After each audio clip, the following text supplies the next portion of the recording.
4, regular meeting. Open session back here at 4 o'clock. That's it. Thank you all. We're adjourned to closed session. Is your mic's not on? Okay. That's right. I can hear it. Yeah, it was probably picked up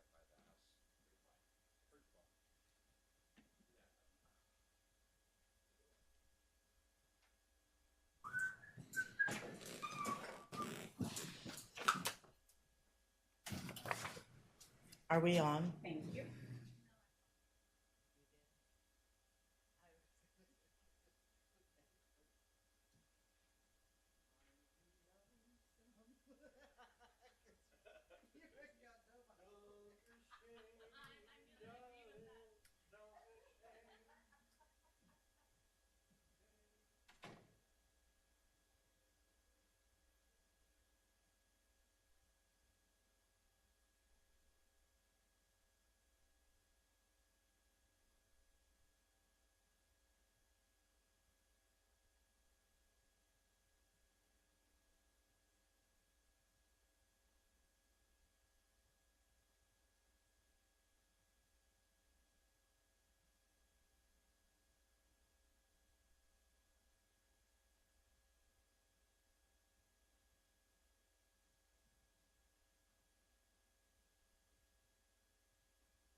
Oh, no, we're in closed session. Already?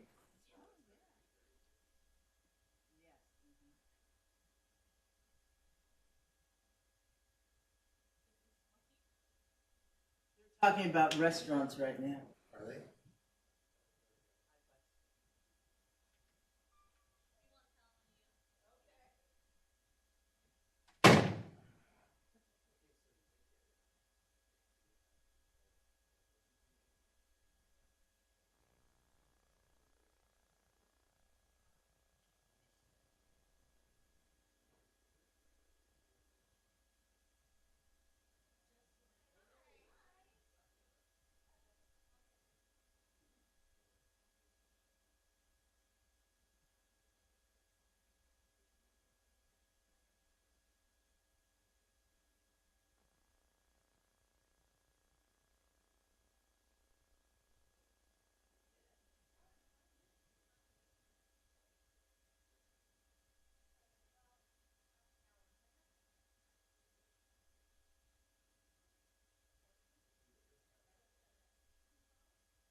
Yes, Mr. Mayor, as to both items, there was no reportable action taken in closed session. Direction was given.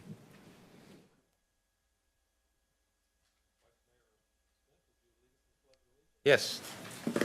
Ms. Stan?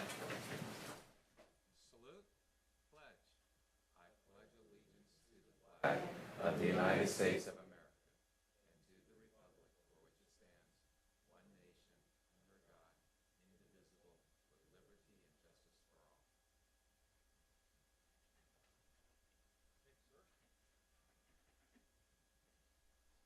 justice for all.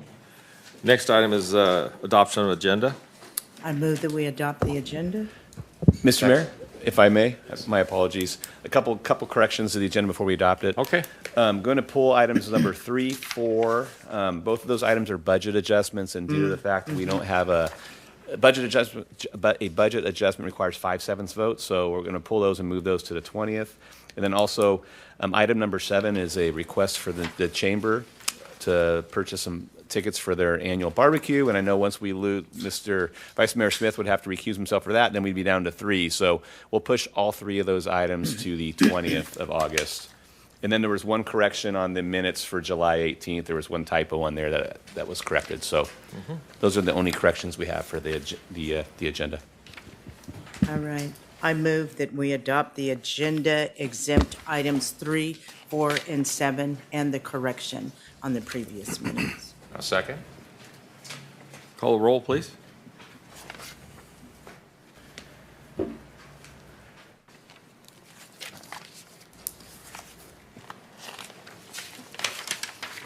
I have 4 yes and 3 absent. You know, and I'm remiss on one other thing. Can you have roll call for the council? It was on our other page. I need to do that.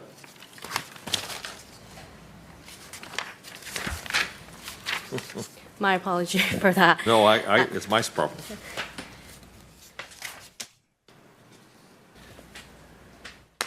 You're going to call them off manually.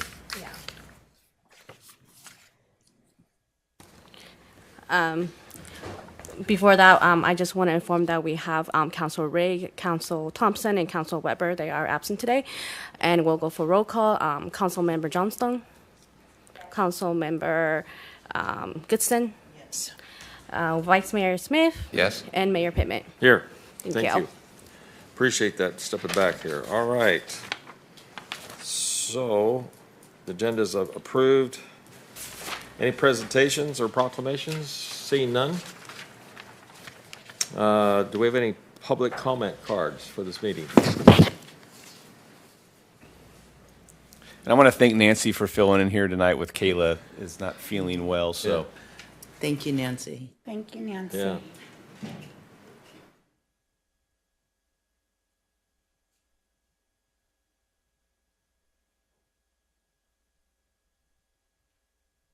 Can I get the voting screen off?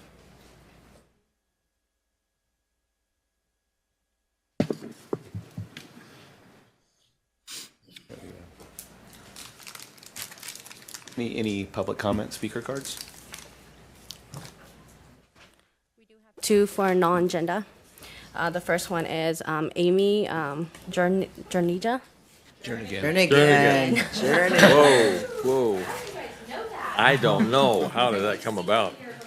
Good evening. Push Mike? your button. Good evening. Push your button. Mike. There It you is go. now. You're Are on. we good now? Okay. Good evening, Amy Jernigan. For those of you guys that don't know me, I'm here representing the Butte County Fair. It is August, which means it's Fair Month. August 22nd, Thursday night, is opening night of Butte County Fair. We'd love to see everybody there, all of you guys as well. We have Miss Butte County on Thursday night and also a team roping event that is actually panning out to be a ton of fun. Friday is bulls and broncs, and one of my favorites is the little kids mutton busting, if you've never seen that before. Okay. Saturday morning is our junior livestock auction starting at 10 o'clock. And we have a concert coming that evening by a band called Lanco.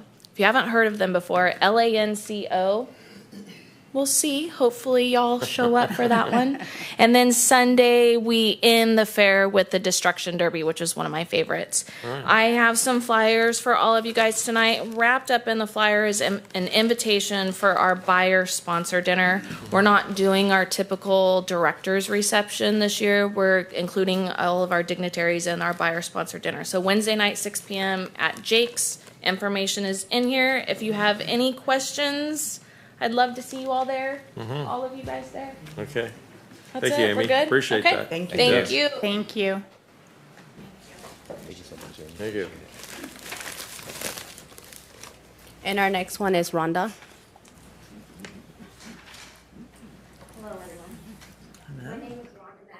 Welcome. Just press the button there. Okay. Welcome, Rhonda. Hi, thank you. I'm a little bit nervous, but I'm here to speak on a subject that is very, very dear to me. I spent 6 years on your street. I am clean and sober. I have been the whole time I've been out here. I spoke in Chico for a while. I had a hand in the pallet shelters and the lawsuit that went on up there. A lot of people know who I am and what I am fighting for. As you can see, I am about 87 pounds right now. I am 6 months off your street. I went through a bush with death this last few months because of starvation. I went into the Oroville Rescue Mission many years ago. And in there is a drug program and, a pedophile program where they bring pedophiles from prison on parole, and they house them. That is not the bad thing. The bad thing is they put them in charge, running it. On the women's side, it is a drug program, okay? So you got 4 programmers that are coming into a drug program, coming off God only knows what, doing my God only knows what, with a mindset of only God only knows what.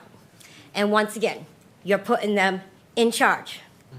So in my case, sick with cancer, 87 pounds, I went into that rescue mission.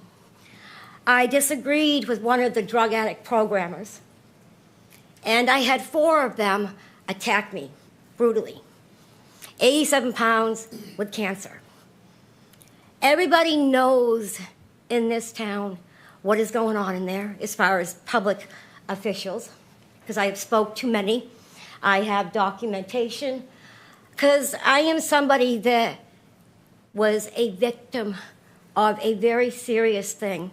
And in my mind, it is a war that Butte County declared on a very unfortunate people.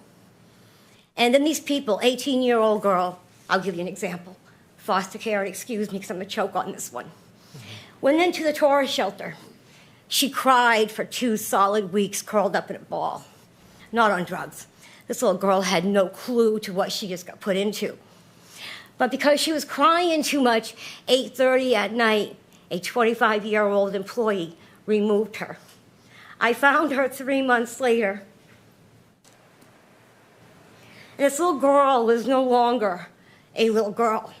She was drugged, she was beat, she was unrecognizable. 32-year-old girl. I took into that rescue mission, took her away from her pimp that got her when she was 16. Okay, run away. Kept her for 15 years. Raped her, beat her on a daily basis.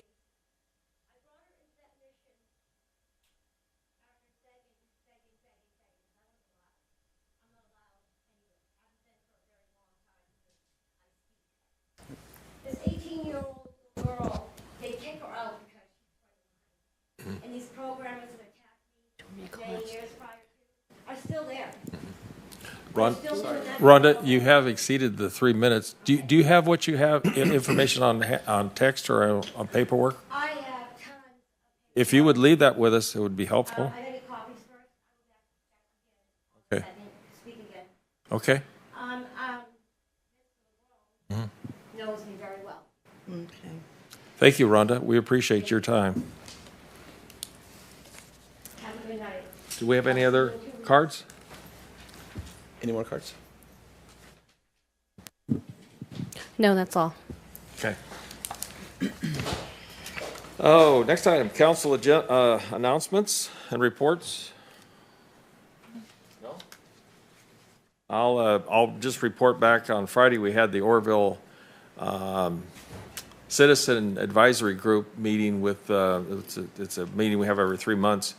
And if you want to see about we're working on as far as Orville's inundation maps and the flood zones along the river, go to that website, and they have a long presentation over the inundation maps that occurred actually in 1997, and then the predictions now with the new flows coming out of the spillway around 200,000 CFS. So, and then the other work going on. So I just mentioned it. There's a lot of work. Orville was focused on it. And I can report today that we have substantial support from not only that group of people, but the Natural Resources Secretary, Wade Crowfoot, and Carla from the Department of Water Resources have written some very substantial letters supporting our need to make some kind of improvements to the Orville levee and or the river channel, one of those two. So just to let you know that work is going on, and if you want to go to the website, you can certainly see the activities and the discussion. And it's fascinating to see about Lake Orville and some of the things going on. They actually did a filtration study, and you always wonder, it's been around for 50 years, is it filling up? 3%. We've lost 3% of the lake based on filtration, which I thought was actually pretty good. Anyway, do you have anything else? Yeah. Yeah, just we both of us sat on that committee, and I just wanted to comment back, 18 months ago, roughly, when Supervisor Connolly and some folks from Sabuca came in here to inform the council and the community. We had what we call an orphan levee. Yeah. So our levee out here, no one has eyes on it. One would think the Army Corps of Engineers or DWR, that's a pretty major piece of infrastructure that protects our city from inundation for high water. And I thought, wow, that's mind-blowing to think that that's just there and no one's watching the farm, as they say. And so I was very pleasantly happy to, as you already reported, that because it kind of felt like they just got dropped on us with no support. And so DWR is kind of working on some things, and I think that's appropriate because if you understand the situation, that this part of the river right out here is outside of what they call the FERC boundaries. Inside of the FERC boundaries, the FERC, Federal Energy Regulatory Commission, has oversight over DWR and what they can and cannot do, and they speak to that regularly. However, this little chunk of space right here in our downtown is outside of that oversight from the feds. And so I'm processing that, thinking, how did that happen 60 years ago? Who was not paying attention? And so here we're being told in this meeting with, Supervisor Connolly and these folks coming in, you guys got a problem. But I'm thinking, okay, DWR legally, contractually, they don't have to deal with it, but ethically. And so I'm happy to say that they indicated they're helping, they're working on it. So they get that, and I appreciate that. So, and there'll be more to know, I'm sure, here in the future. Yep. Just let you know that there's a lot of work being done, especially with Sabutco, which is our contractor for the levees. They've done wonderful work around. Any administration reports? Just one thing. Actually, I'll defer till the end. 'Cause I think some things I know some other folks may want to talk about, so I'll defer for now. If I could, Mr. Mayor, I Yeah. have two Oh, yeah, reports sure. for the council regarding a couple different issues that are occurring in town right now. One is, I'm sure everybody is aware that we've been cleaning the underpasses. Not only the underpasses for the state highway, but also where the bridges go over Huntoon, Lincoln, and Myers. We will also be following up on those and painting those one solid color so that they're not kind of patch quilted together to cover the graffiti on that. We're also going to be having the Canyon Highlands overpass cleaned on both sides. And then once we get done, once we have it cleaned, we'll probably be coming back to the council to talk about what is the next step from there? Because I don't know if you've ever, I'm sure Mayor Pittman, you've spent time, standing, looking close to that, to see what a big structure it is and what an actual different facade there is on that. It's kind of just been lost because it's so dirty that you can't see what it is, but different colors will make it very striking and it's a beautiful bridge when you get up close and you start looking at it. So we are going to be doing that. This is going to be funded through the Clean Streets Grant. We are using a provider to do this that has been working with us, that's known to us, that is part of that grant process, so they are cleaning it.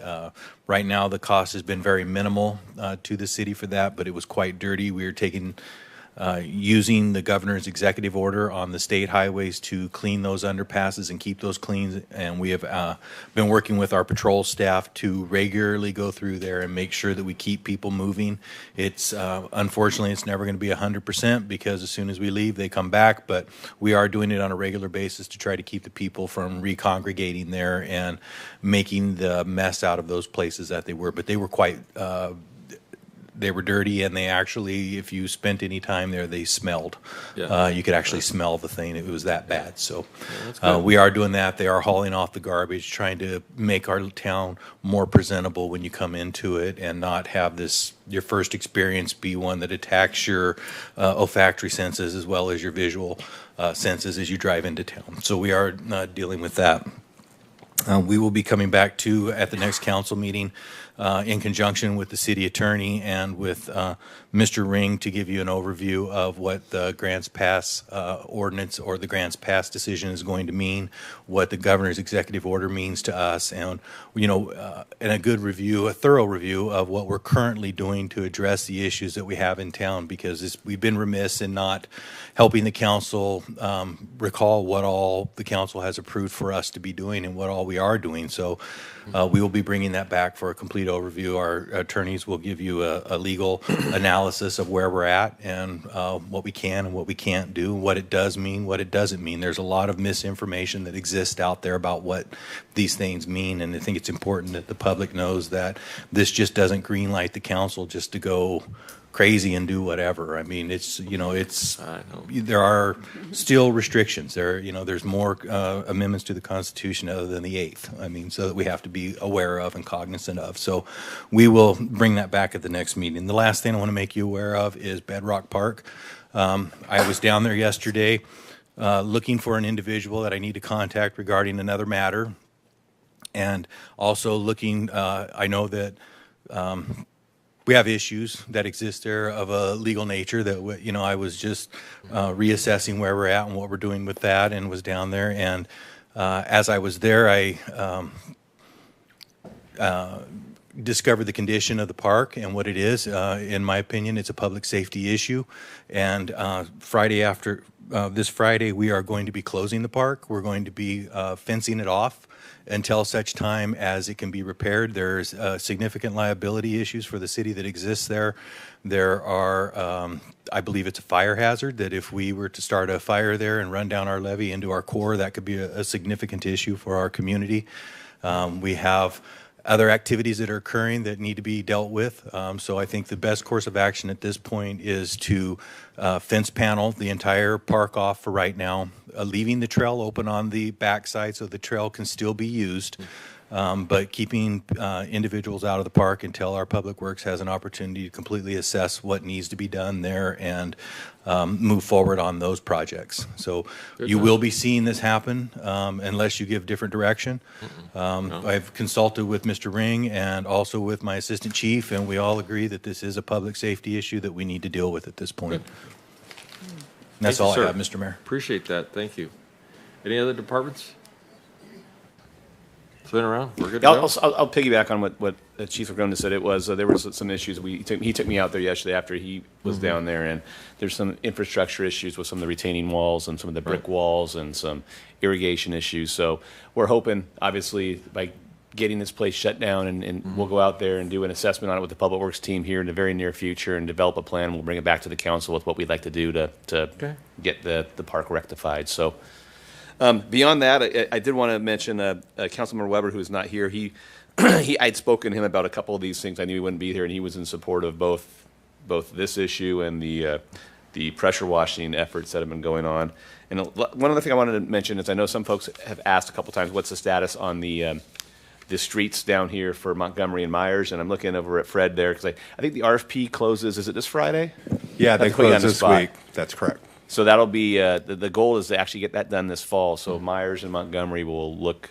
I mean, they're going to be looking resurfaced, restriped. They're going to be looking like pretty much like new streets here by come fall time. Yeah, that's correct. And Public Works will go in and do some of the more mastic application too. Is what we're looking at to make the road a little bit smoother before the slurry comes through. There's one other item I was going to ask you to talk about. I can't remember. Did you write it down? Some update on something. Mr. Mayor, if I could too, just Yeah. to jump in That's real quick, I fine. want to credit Mr. Mayo too. Yeah. He's been involved with us in this process with the parks too. We're not, Yeah. the police Got it. department is not trying to take over the park. Oh, I totally agree. The Bedrock Park needs work. There's no question about that. We'll get it there. Something. Councilman Goodson's in the queue, though, in the meantime. Buy some more time. And patient, yes.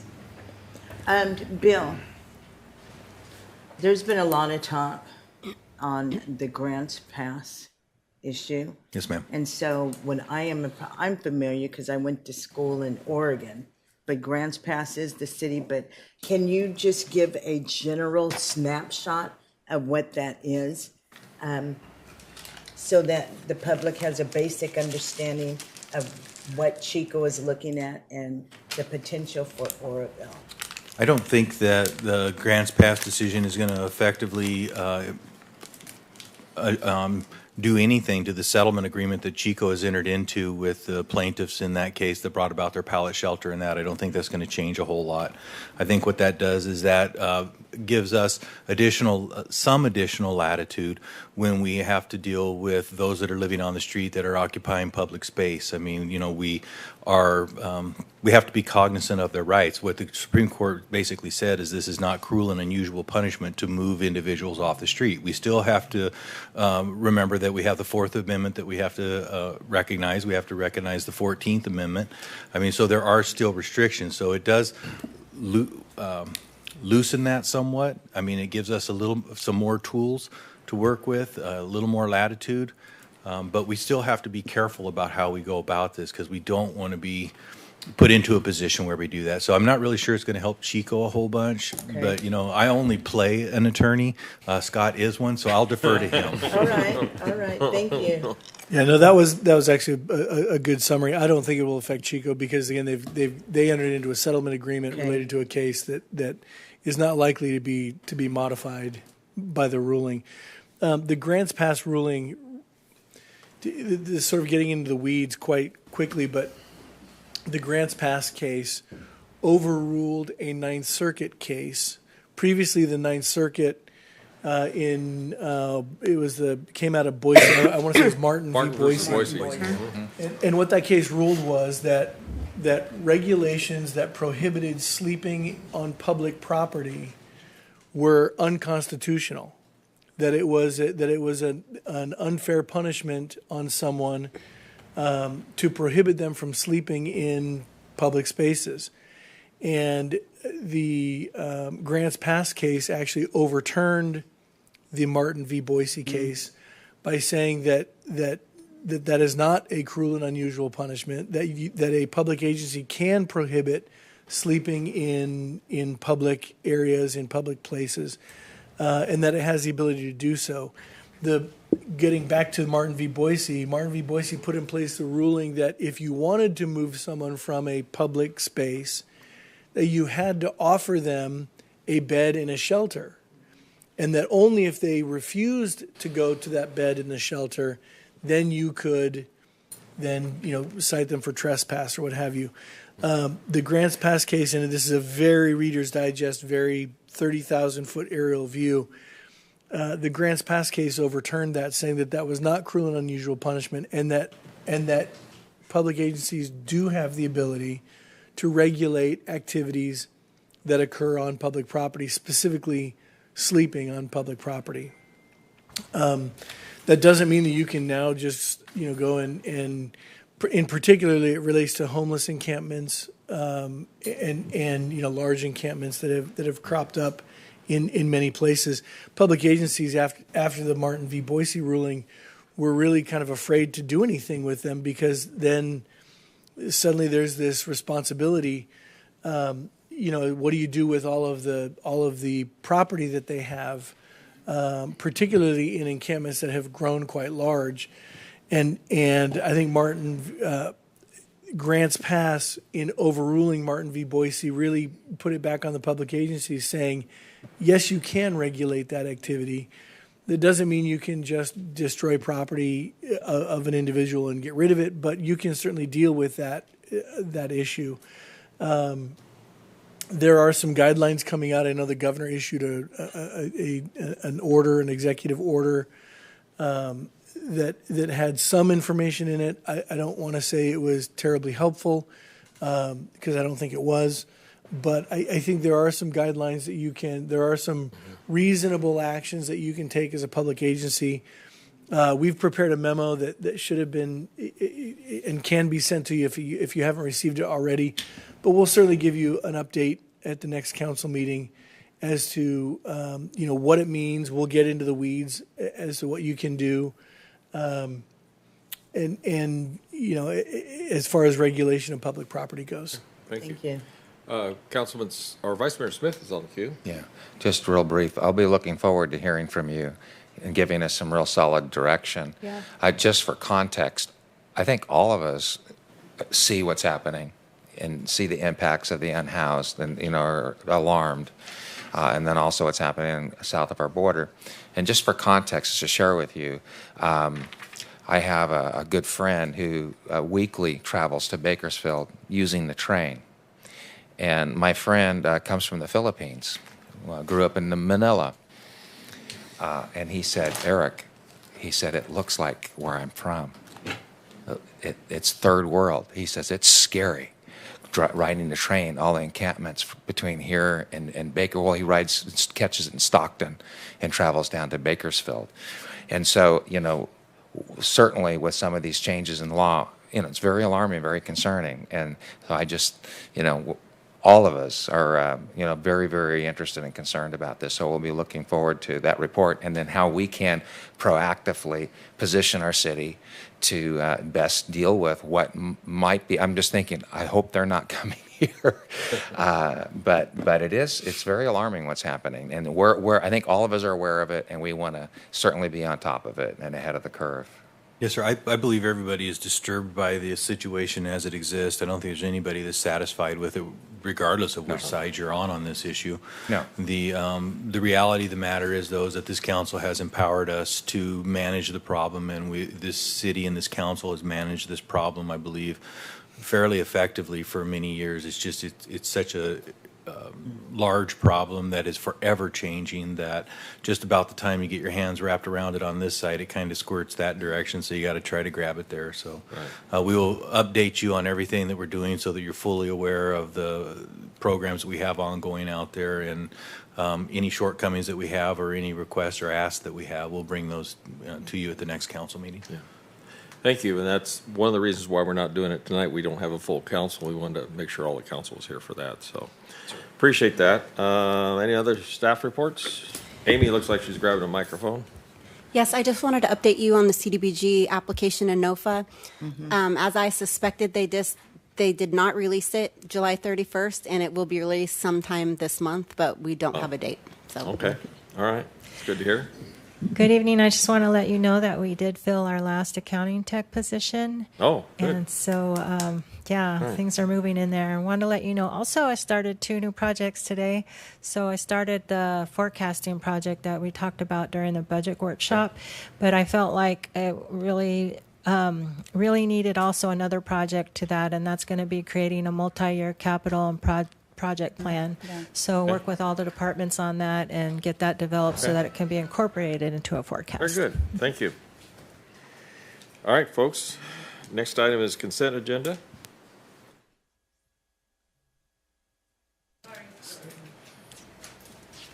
Oh, No, we didn't. We just amended the Okay. agenda items. We're now on consent agenda. Yep, you're correct. So- So I move that we approve the consent agenda with the 3 items that have already been removed. Second. Okay. We'll have public agenda non-items at the end of the meeting, so we just finished it. Yeah. You'll get a second time to talk at the end.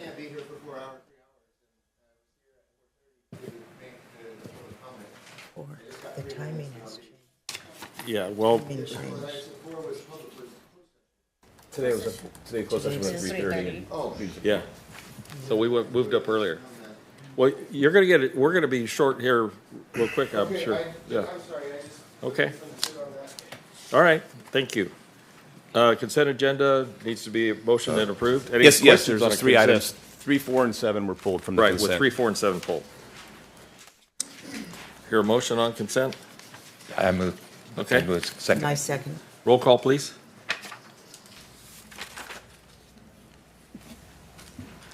We have 4 yes and 3 absent. Thank you. Regular business. Item number 9, the 2-year contract with Verdun Marketing to create and implement the Oroville Community's Pride and Economic Development Marketing Plan. Welcome. So if I could introduce Yeah. the Yeah, go Verdun ahead, marketing Patrick. team. And just to kind of bring this all together, the creative team, which is made up of 3 council members and 4 staff members, put out an RFP back in January, and we had 13 respondents, and we whittled out some of those based on cost and some other reasons. And then we had some discussion, and we narrowed it down to 4 companies that we brought in to do proposals. And of those 4, Verdun Marketing was unanimously chosen by the creative team to be recommended to council for our next marketing consultants. So with that, they have a presentation that they'd like to provide for you, and I'll let them take it away. Again, welcome. Thank you very much. We appreciate the time to be here today and are looking forward to chatting with you more. We're really excited about the opportunity to work with the city and pull out all the stories about the city that can help you build community pride, to increase opportunities for economic development, and also attract visitors to your waterways. So we do have a short presentation that we'll be going through, but we welcome questions at any time. So if we're going through and you want to ask something, please Thank you. go ahead and do that. So if we can get that started. Can we introduce your names first? We're going to show you. Oh, okay. Yes. All right. Don't worry. Thank you. There we are. Here we go. Introduction. So I'm going to tell you a little bit just briefly about the team I have with me today and about our agency. So I am Mary Verdun. I'm the president CEO of the company. I've been in the marketing world for about 35 years now. And with me today is Riley Grimm. Riley is our creative director. So she oversees any creative work that goes through our agency and makes sure it's hitting the strategies and working for the clients that we are helping. And Allie Rolfs. Allie is the account manager that would work with the city on a day-to-day basis. So Allie is really good at her job, which is keeping things on time, on budget, and making sure that we're meeting those expectations of our clients. So our mission is we help build strong communities through strategy, consensus, and storytelling. And what that means, because we don't just have a mission that we throw out there, we really believe in this, is that everything ties back to strategy and the client's goals. So we look at everything through that strategic lens. We're really we find collaboration really important. We put a lot of emphasis in creating buy-in with various stakeholders, make sure everyone's moving together on the same page. And we just also really believe in engaging with those different audiences. We know you have a lot of different audiences, and we want to do that in a storytelling manner so that's very compelling and engaging and something that brings them along and makes them listen. So we've been around, as I said, I started the agency 21 years ago, so since 2003. We are a full-service marketing firm, and really in the past several years, we've put an emphasis on developing this niche with public sector clients, also in tourism, and with districts, business improvement districts and special districts. I'm really proud to say we have a client survey that goes out every quarter. Last year, we averaged a 4.8 out of 5 stars, and that's important to us because we want to make sure we're doing the job the client has hired us to do. And that is based on a combined rating for client service, creativity, effectiveness, being on time and on budget, and also overall value. So with that, I'll just give you a couple. These are some of the clients that we work with. You can see many municipalities, also destinations and special districts and business improvement districts throughout the state. Okay. Hi, I'm Allie. I'm going to walk through our process and scope of work. Okay, so I wanted to tell you about our Verdant 360. This is our proprietary process that we use with our clients. It's a 3-step approach. The first step we call groundwork, and as Mary mentioned, we're really big on strategy and relationship building, and this is where we start and dive into the research so that we can really get to know everything about Oroville, review the research really thoroughly, and host our immersion meeting, which is where we meet with your key stakeholders and the key stakeholders from our team to really get clear on goals, have great conversation, and ask deep questions about what you want to get out of it. And then we develop objectives and metrics from there, and we dive into creating our marketing strategy that we'll share with you all based on the information we gleaned from the immersion. And step 2 is our get working phase. So that's where we take the approved marketing strategy and we start to implement everything. We do campaign creation, asset development. We launch our 3-pronged approach for paid, owned, and earned media strategies. We create any collateral materials we've decided upon, and we really start building relationships. Like Mary said, we focus on building relationships, and that's with not only your team, but with key stakeholders and any other entities that would be beneficial. And then step 3 is gauge results. So once we've put the plan into place, we are constantly monitoring all the results and finding ways that we can optimize. And we'll always bring recommendations to your team. If we see something is struggling, we want to take the effort and the initiative to make things go back on track. So we're always looking at that. We provide quarterly reporting as well as an annual year-end report with all of the statistics. And then I wanted to walk through our proposed 2-year budget with you all today as well. We've broken it up by fiscal year. It's a 50-50 split between fiscal years, but you'll see that each component is separated a bit differently. The first row that you'll see is our onboarding and strategy development efforts, and we've dedicated a good majority of funds in the first fiscal year to that onboarding and research and review, including the immersion meeting I mentioned, and developing that marketing strategy. That's a big chunk of our initial work with you all. And then in year 2, it's a lot lower, you'll see, but we'll use that funding to really evaluate the efforts we made in the first fiscal year, make any revisions, and update that strategy for year 2. And then building community pride, we've established through some initial conversations that that's a really big piece for your team. So we've allocated a good amount of funding there for the first fiscal year as well, including outreach to 5 local organizations, creating any messaging materials, conducting focus groups, any meetings and public relations efforts that we want to put forward, as well as developing collateral, any toolkits, logo lockup packages, flyers, posters, all of that good stuff. And then tourism and visitor attraction. There we intend to do support materials and any programs needed, as well as building out those really important partnerships with tourism entities and finding opportunities for us to collaborate. And then finally, residential, industrial, and commercial development. We've broken that out to really incorporate any creative development we need to do, any collateral materials we would need, and support services for any trade shows going forward. And then we also included a possible contingency budget, and we initially provided a few different budget options with various range of budgets. So this was one of our higher options, and we wanted to tell you all about the possibilities. I know there's interest from the creative committee in some of these. So these are just possibilities in the future, including recommendations for content and visuals for the current advertising that you're doing, developing PSA videos specific to any city needs, and then any crisis communications efforts that the city might need as well. All right. Councilman Goodson has a question. Not- Well, Yeah. okay. All I'll right. wait. Okay. Go ahead. Okay. So Mary and Allie tell you about all the numbers and the strategy and all of that, and I get the glamorous job of coming in and showing you the glittery things that stem from those really big, in-depth processes. So I love my job. So we're going to talk about some initial ideas, but before I get started, I wanted to pause and share a little bit with my story here at Orville. This feels like a very full circle moment for me because I was actually born at Enloe to 2 Chico State grads and spent the first few years of my life living in Paradise. And then my parents moved our family to Grass Valley, but every year we would come back and vacation on Lake Oroville, houseboating, spent a lot of time in Chico and Oroville visiting friends. And then I went to Chico State. I was a member of the Chico State wakeboard team. So I spent a lot of time on the forebay and afterbay and a lot of time in Oroville by proxy.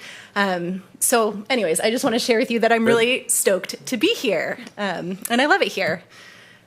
So now I'm going to show you some of those glittery projects that I talked about. So this first one is from Visit Atascadero. Atascadero is a small Central Coast community that tends to be overshadowed by a lot of the very large Central Coast tourism destinations. So we've been working with Atascadero for about a decade now. And it's been really, really awesome to watch them grow, not only in economic development, but in community pride as well. That's really been one of our core missions with them is, A, to put them on the map from a brand standpoint, make them really competitive with some of those larger Central Coast destinations, but also to enhance community pride. And we do really see that now, that the people that live in Atascadero are so proud to be from there. And so one of our goals in both of those missions is to really craft unique messaging that speaks to this specific demographic. It's really easy on the Central Coast to say we have beautiful weather, we have vineyards, we have the beach, come here. But what is it that makes Atascadero really stand out? So I'm going to play this video, and you'll notice that a lot of the messaging in it is really about the vibe of the community, the brand of the community, and where they're at this moment in time. Oh, sorry. This is my cue to you to play the video. Is there sound? Sound?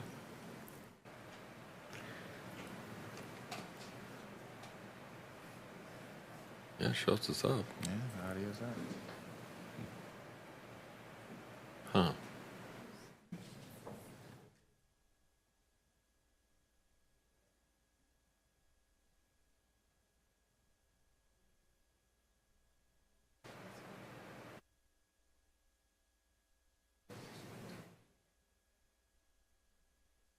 I mean, I do have it pretty much memorized if you'd like me to just recite it. I wrote the script myself, so I can probably recite it pretty accurately. When you do your videos, what time period do you look to be the benchmark? I mean, 5 minutes, 2 minutes, 3 minutes? It totally depends on the platform that you want to launch it on. So, and what the goal of it is. A lot of what we were doing for this particular campaign was going to be for social media, in which case you really want it to be a lot slower. We usually do a few different cut downs of our videos. So we almost always make at least a 60-second, 30-second, and then some 15s. Okay. So that way they're just deployable on a bunch of different platforms. But if we're creating something for, let's say, like IPW or a tourism convention, we might make something that's a little bit longer and gives a little more context and information. So it really just depends on the goal. That's cool. It's a good thing. It's a good thought pattern. So if that's, I mean, we could go to Well, the next. we'll try to get Yeah, there. yeah, I can start talking about the next one, at least. So this one, a little bit different. This was for the city of San Luis Obispo, who has also been a client with us for a little while now. This particular project was very unique because instead of working towards the goal of just bringing people into San Luis Obispo, this particular project stemmed out of the post-COVID landscape when the city was really trying to brainstorm, how can we revitalize our downtown economy, and beyond just downtown, how can we, bring spending to the rest of our neighborhoods? So while SLO, San Luis Obispo, is a very small geographic community, they do have 9 unique neighborhoods that comprise the whole city. And so we launched this neighborhood campaign, and we created brands and videos and messaging around each individual neighborhood in an effort to tell visitors that, hey, there's so much more than downtown. Here's what our city is, kind of waymaking for visitors so that they have a better concept of the San Luis Obispo landscape. But B, also to enhance community pride for the people that lived in those individual neighborhoods. So everybody began using the same nomenclature. Everybody had the same understanding of what the different micro brands of each neighborhood was. And it's been really cool to see that come to life. So this is just one of the neighborhoods or one of the videos that we made for one of the neighborhoods. So a very small piece of the puzzle, but I think it's really cool. So we can play this one, even though it doesn't have sound. So you're trying to get something more than the Thursday night farmers market there. Exactly. Exactly. They love their farmers market. Oh, I know. No mistake. That's religion down there. It is. I know exactly what you're talking about. Daughter went there. Yeah. Smell the bread.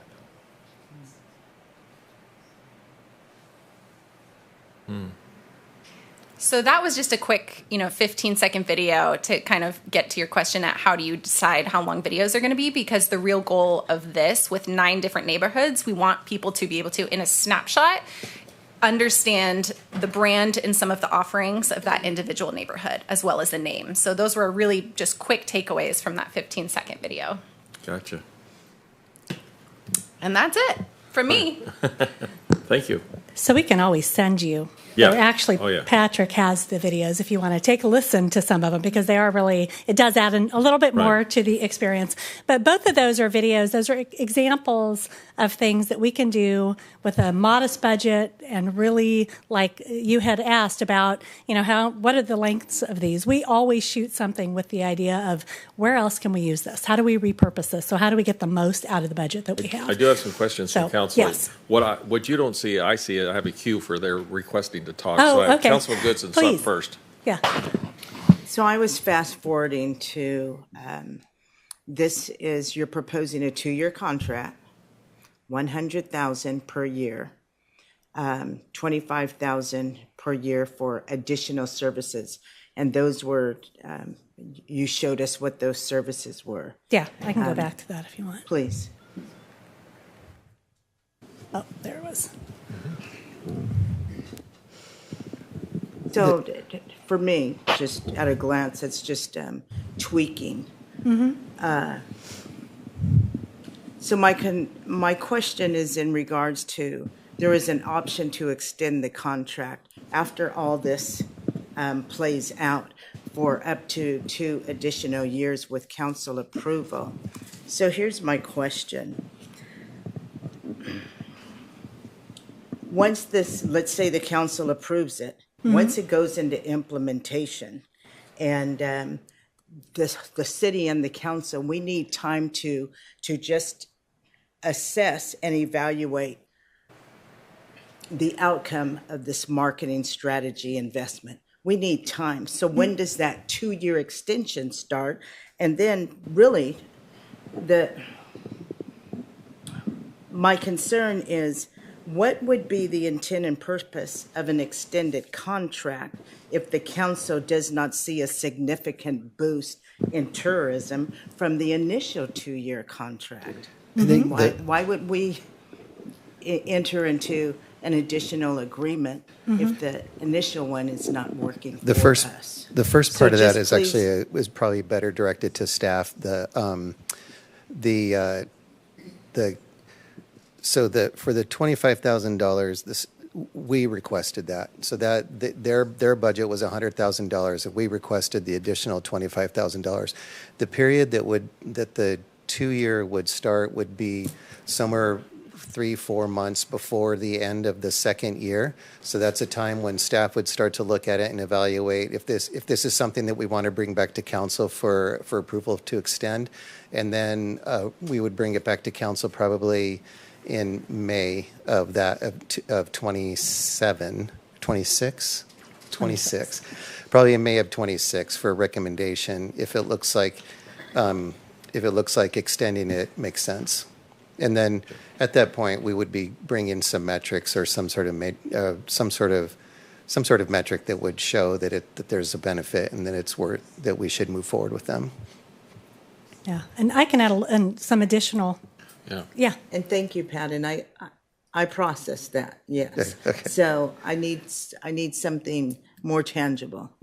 Yeah, let me go back to this. So we would be providing ongoing reporting. So after we do our immersion, we'll come back and say, here's the plan, and we'll get approval on that.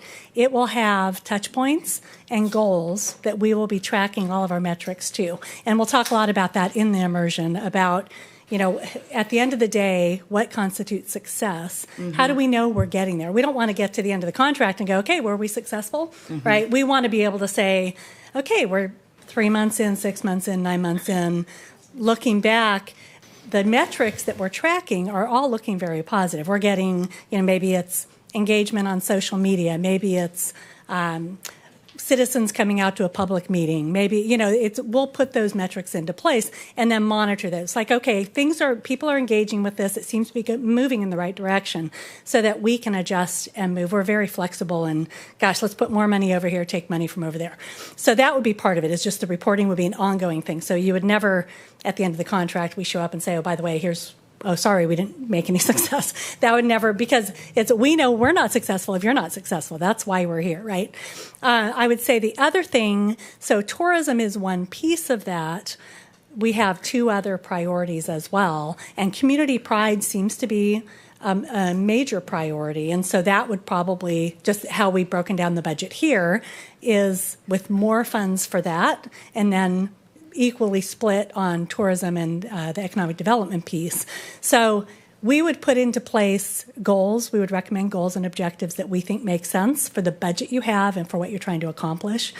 As you know, tourism, Chico is going to have a much larger budget than Oroville does. And Visit Butte County is going to have a much larger budget because they have different metrics they're trying to achieve. So we would do something that is scalable to your destination, if you look at it as a destination, but we're also leveraging those. We have a call actually on Thursday with Visit Butte County to talk about how do we collaborate, how do we, kind of ride on your coattails a little bit. You're already doing a lot of this work. How do we get Oroville to have a presence in that so that you benefit from the work they're already doing? So we have a lot of things like that in place, but we are fully accountable. We'll be doing the reporting. We plan to come back to council with an annual report to talk about that. You can hold our feet to the fire and see. But certainly, if we were not having success after 2 years, we wouldn't expect you to renew that contract. So we need to make it so you want to. Okay. That's contingent upon us. All right. Thank you. Thank you. Vice Mayor Smith is in the queue. Yeah. Thank you, Mr. Mayor. Yeah, this topic has been a little bit controversial over the last 18 months, 2 years. I have to say, I think it's incredibly important. Why? When you look at conversations on social media, people bring their frustrations about their town. There's nothing for our kids to do, or quality jobs, and all of these issues that impact every one of us. So we can be our best resource as a community, or we're our worst enemy. That's where it comes back to, we're talking about our local pride. One of the things that struck me working with the school district as worked with our schools on the school board and PTO president, I would hear kids time and time again, I can't wait to get out of Oroville. And I thought, wow, our best and our brightest looking to go someplace else. When we're the county seat, we got amazing quality jobs right here. And so we need to do a better job explaining to our kids why, Oroville is an amazing place. I come from another part of the state. I chose Oroville on purpose. Could have lived anywhere.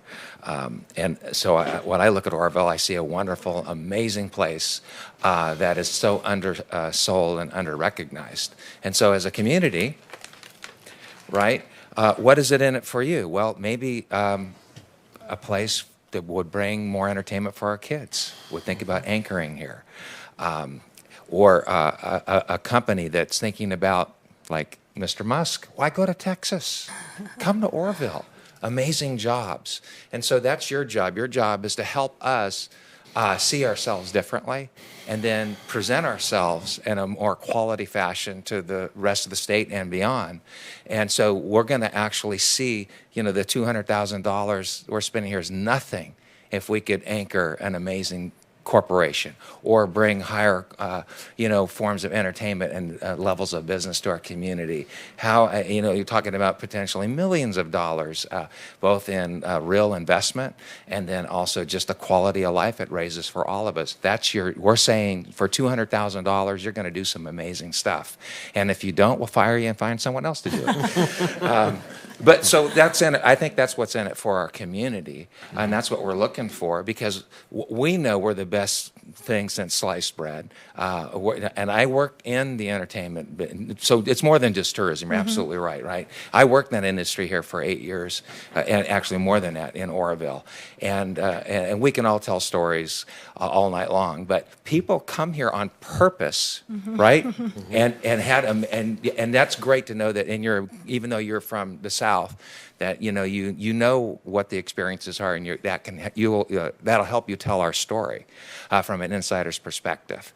But so I'm super stoked about it. I think it is going to bring value to all of our constituents, to our business community, to those of us that work and live and play here, and I can't wait to see you guys get started. But that's the why. I think why would we do this? Why would we spend? That's a lot of money, and it is a lot of money, but it's nothing. It's a drop in the bucket if we can just strike a couple of these chords. Yeah. It's making me even more excited to work with you guys just hearing you talk about that, because I'll tell you, when we started working with the Atascadero almost 10 years ago, I remember on social media, you mentioned social media and the comments people make, they had put, we're looking for an agency to help us better tell the story of the city. And it was painful to see all of the comments they got about, what are you talking about? Why would anybody come to a Atascadero? A Trashcadero is what they called it. And on and on and on. And that narrative has completely changed. Now, it's not all us. It's working with the city. It's all the partners they have. The city has done amazing things to support where the city is trying to go. And so there's just a ton of potential. We'd love to be part of that. And just one real quick story. So did you know that the spring run salmon globally is a species that's dying, except they exist only in one appreciable place. That's Oroville, right here. The spring, and if we lose them here, they're lost. That species is gone forever. Wow. So it's creating buy-in, in a sense, with our kids of understanding the tremendous treasure that we have as a community, and that what happens in Oroville impacts the world. And so, message stuff like that. So I'm looking forward to hearing more. Thank you. Thank you. Councilman Johnstone is in the queue. Thank you. Thank you for your presentation. So just to piggyback off of Councilman Smith, there has been a lot of controversy over the branding of Oroville, and I've read your proposal, and I've read everything that you say you're going to bring to the table. How are you going to connect with the community members? Because that, I think, is what is most important, to get the heart of the community, not just the city and the city officials, but I know the last company that we had trying to bring the heart of Oroville to fruition failed miserably at doing that. And a lot of money was spent to do that. And so how are you going to bring the heart and soul of Oroville? Everything that you've documented and presented so far is wonderful, but the reality is that not very many people participated in the outreach that the previous company did to connect with them. So give me some ideas on how you guys have been successful at getting the heart of the community members. Yeah, I appreciate that question, because it's one of the things I think that we really revel in, is trying to find those connections. In that immersion session that Allie talked about, we will identify who are the groups that we should be connecting with and prioritize them. We will be here for that immersion session. We'll be here for a tour to go around the city and see all of the neighborhoods and see, maybe meet some of the people who are the key. Maybe I can go to a Rotary meeting so I can get my makeup in. We want to be here and boots on the ground to do that. I think where we've been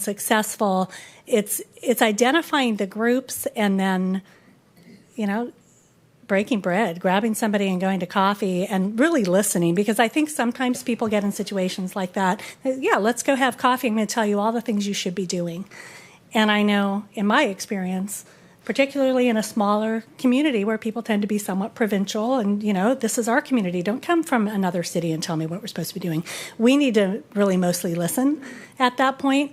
I know that there are some groups already forming, that the South Side area has an improvement association that, that is already kind of talking about how do we elevate our area? How do we improve it? How do we build pride in that? So it would be reaching out to those kinds of organizations. The Chamber of Commerce certainly would be a big way to do that, to leverage the communications channels that are already out there. So we don't want to reinvent the wheel and say, we're coming in, we're brand new, and now you need to listen to us. We want to partner with others and the organizations that are already in that space. So I think if you, and just going back to Atascadero, we work with Terry Banish, who's the deputy city manager, and she is someone who would say, yes, they were able to come in, help us talk to the business owners, help us talk to the tourism partners, help us leverage our small community to those larger organizations to make sure that we're getting some message out and getting some credibility within that greater region. So hopefully that answers your question. Anybody have anything you want to add? I would just add that I think for me, from a creative perspective, is that, really good, strong branding stems from the roots. Yes. So, one of the things that you couldn't hear in our Atascadero video, the whole messaging around that said, we are growing, we're transforming, we're figuring it out as we go. That's our key messaging with Atascadero, because what they can't claim exactly is wine country, because Paso Robles has that. They can't really claim the beach because Pismo has that. But what do have? They have this really amazing community that is transforming as we speak. And the residents feel that, and they're proud of that they're in formation. So one of the keys to success with that individual brand has been owning what is happening in that exact moment that the residents agree with, right? We can't just say, beautiful river, beautiful salmon, pretty bow, why don't you love us, right? It has to be something that stems from the residents, and we can help doctor it and put polish on it, but it has to be from the roots. Thank you.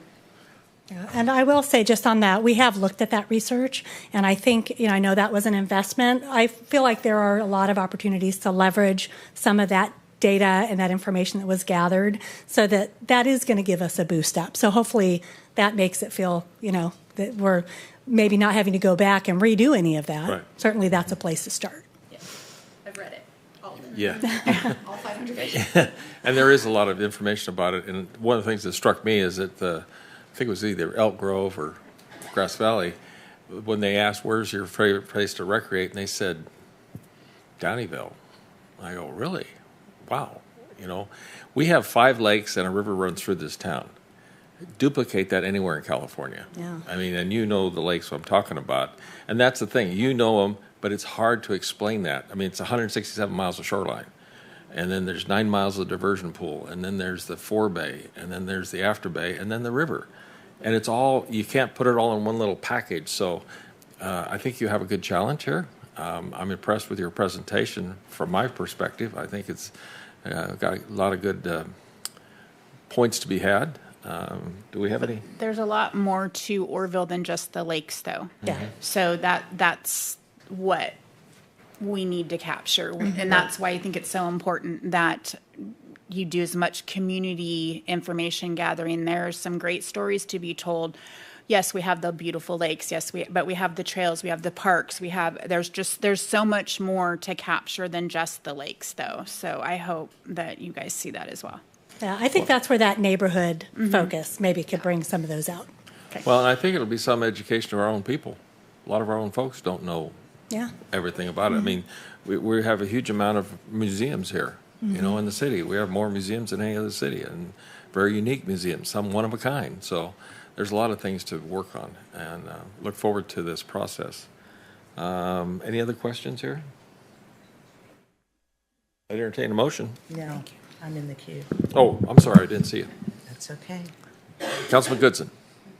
So I appreciate Councilwoman Johnstone bringing up the building community pride. And that was actually a question that I was going to raise. First of all, how do you determine and you just outreach to just 5 local organizations? That was probably just a number that you came out with, because we have Dozens. yes, our organizations are large and vast, and they are diverse. And so you have to put that perspective into the equation. We have a large Hmong community. We have a large African American and Hispanic and et cetera. And so if you really want to get an overall produce a well-informed and vetted process, you're going to have to tap into those communities too, because everyone has a different perspective on what community pride looks like, but we all want to be included in this equation. So thank you, and I hope to be a part of those that you will be reaching out to. Thank you. Thank you. Can I make just one final comment Please that do. relates to that, which I should have mentioned earlier? So until we have the immersion, we won't have that specific budget allocated, right? This is our best kind of 20,000 foot level of what we might be allocating those funds for. But in that immersion and then creating the plan, we'll determine, we put 5 organizations because we thought, well, that's a place to start, right? We don't know what the organizations are. We need to list them out and prioritize those, figure out, how do we, you guys go out and talk to those, and we'll go out and talk to, we'll figure out a way to reach out to the people we need to reach out for, because we're not going to fly halfway to Europe, right? We're not going to get halfway there and then say, oh, shoot, if we'd only reached out to 2 more organizations, we would have had this great effort, but now we don't. So we'll find a way for it to be effective. Right. But I appreciate and I hope you'll be in, our immersions and some of our conversations. Absolutely. Sure. Yeah. All right. Well, Any more questions? No? I'd like Mr. to Mayor, make a motion. we do have one blue card speaker for this item. Please do. Nicole Farley. Welcome, Nicole. Thank you. Mike. There you go. You got it. Yes, sorry. Yeah. Nicole Farley with Executive Director of Explore Butte County. We are responsible for promoting the Butte County as a tourism destination, and in the past 18 months have recently launched a Travel Chico brand. So the fact that the city of Oroville is moving forward to launch and actively put funding behind a Oroville tourism destination brand is something we're beyond excited about, and we look forward to partnering with the agency you guys choose to select today, because the investment you make in tourism destination is the gateway to economic development.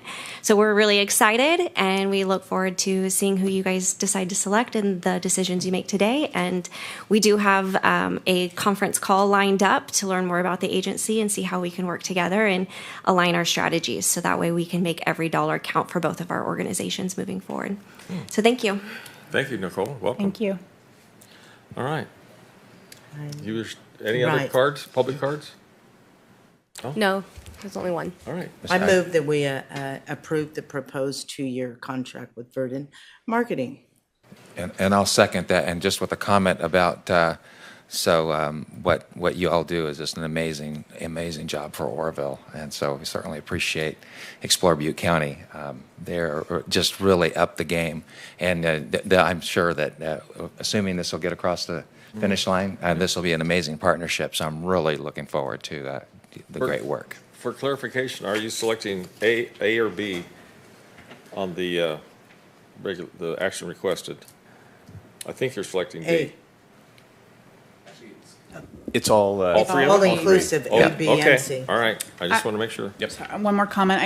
I did have a conversation with Councilman Weber, and he is fully on board. He was in On the the committee. selection committee, and he's Okay. fully on right. board with that as well. So Good. Thank you. Well, then we'll call the roll. We have 4 yes and 3 absent. Passed. Thank you. Thank you. Ladies, thank you for the presentation. Thank Thank you. Item number 10 is the Mr. lease. Mayor? Yes. If we may, we had public hearings scheduled for 5:05, Oh, okay. so we might as well jump to those. Get those going. All right, public hearings. We'll open up the public hearing at 5:05. And the first one is going to be item number 17, the annual sanitary sewer service to be levied on the 24-25 tax roll. Good evening, Mayor and council members. Just looking for a resolution to put the sewer tax roll, the sewer charges on the tax roll. Okay. Do we have any public cards on this item? No, we do not. Any presentations? Nope. Nope. We're ready for motion on item, resolution 9302. I move that we adopt the resolution number 9302. I'll second. Call roll.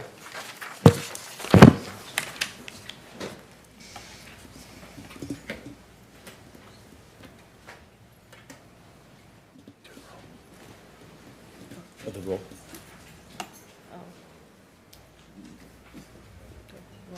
Yeah, they're going to vote on this item now. Oh, okay,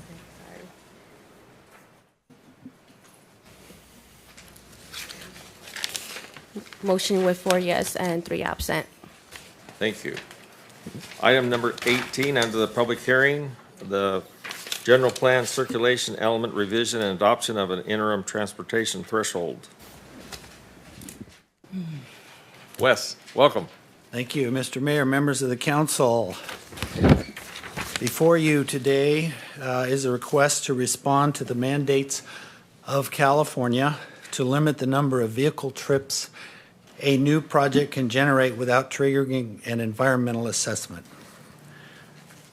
The mandate is driven by the goal of making local governments partially responsible for reducing emissions from mobile sources vehicles. The state mandate requires Oroville to at minimum take 2 actions. One is to approve a minor 3-word general plan amendment, and the second is to adopt new CEQA transportation thresholds for significance, which, if exceeded by a new project, would trigger an environmental document, which could be an initial study, a mitigated negative declaration, or an environmental impact report. As background, the city's current transportation significance threshold is 500 trips per day for a project. Wow. That is driven by road congestion, which is historically the environmental threshold of significance. In residential subdivision, this would equate to about 55 homes. So any project over 55 homes would typically trigger one of these environmental documents. And as you know, Feather Ranch, which is 173 homes, was approved a little while back with environmental impact report and a statement of overriding considerations for the vehicle miles traveled. The new state mandated threshold is about 109 trips per day, or about 12 homes. So that's much more limited. Other criteria can be found on page 294 of your packet. That is 50,000 square feet for a retail project. That's 10,000 square feet for an office project. That's 20,000 square feet for light industrial. And all of these are based on average vehicle miles traveled for this type of a project. There is some wiggle room in establishing a new threshold for semi-rural, and it's argued in the staff report by our consultant that this Oroville is a rural community, even though we're not defined as such. PlaceWorks has helped us navigate the complexities of meeting the state mandate, and getting there has been very complicated. It's involved working with BCAG over the last couple of years, conducting extensive modeling, establishing baseline air quality for various portions of town, estimating how much future development and where is likely to occur, and then dotting lots of I's and crossing lots of T's. The Planning Commission has twice discussed these proposed actions and recommends approval. Mark Teague of PlaceWorks is on and is available to answer any questions or add more details. Staff recommends approval. Thank you. Appreciate the presentation. Any council questions on this hearing? Just a comment. Go ahead. Yeah, more red tape. And just out of curiosity, laid on us by the state, which makes it even more difficult for commerce to happen and why people are moving to Texas. That being said, but what's the upside? There's got to be an upside. So we have a 50,000 square foot project or more than 15 homes being built, and so this triggers this CEQA deeper dive. What is it, and that creates additional delay? I'm kind of curious, how many extra days do you think it adds to a 50,000 square foot project or 15 or more homes in the way of time? That's kind of an interesting number. And then, so we go through that process and we add that many more days and that much more cost. And what's the upside? What's the benefit to the public by going through that process? Just a snapshot. Just why is it a good idea? Or is that possible? As far as Oroville concerned, I wouldn't imagine it is a good idea. Yeah. But Mark Teague may want to comment on that as well. Are you there, Mark? I am indeed, Wes. Unfortunately, I kind of agree with you. I'm not entirely certain why this would be a good idea. In theory, the idea is that you're providing more connectivity for the community, so you can walk or bike or ride a horse or a skateboard, whatever you need to do. In practice, I've not seen that happen outside of incredibly urban environments, and I don't think by any stretch of imagination we would consider Oroville an urban environment. And so what we've attempted to do with the threshold that you have before you this evening is minimize the red tape and provide off-ramps for various projects to get through the process without having to do a great deal of additional effort. I myself believe that the metric is not the proper one for rural communities to measure. I do agree with the reduction of LOS. You can't continue to expand roadways because A, you can't afford to maintain them, and B, you have to start knocking down projects that were already there to build the new roadways. I agree with not having LOS triggering an EIR, but I'm not so certain that VMT is the proper metric for rural towns. That's one of the reasons we're recommending an interim threshold, so that when common sense breaks out, people will realize that we can't use this metric everywhere, and it should really stay in San Jose or Los Angeles or wherever they were thinking this mattered. But for now, what we've attempted to do is use as much as we can of the process to help you market the town rather than stay in the way. Without the thresholds, everybody sort of has to do their own thing. This is an idea of how to do them. It does not automatically trigger an EIR, but it is going to add some time and cost for those projects that are too small to really demand an EIR and too large to cut under the significance thresholds. One of the last things that we have is that BCAG has a map of the city where there are already, the data already shows that you have VMT below the standard, in which case projects in those areas typically get a pass, and all that is needed is a quick memo to demonstrate that they're there.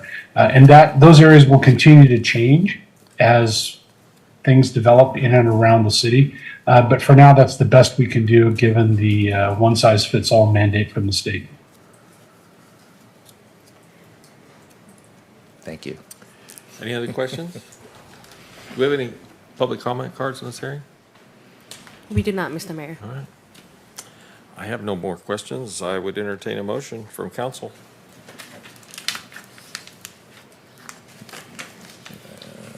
That's a tough one. Because it says that we have to meet the requirement of the Senate Bill 743. So darned if we do, darned if we don't. So I'm going to go ahead and say that we just approve the adoption of the resolution number 9300 and 9301. Yeah. I'll second. This be done with. Call the roll, please. Thank you, Wes. Thank you, Wes. Thank you, Wes. And Mr. Teague. Yes, sir. Yes. And I appreciate y'all looking out for us the best you can. Thank you. Motion with 4 yes and 3 absent. All right.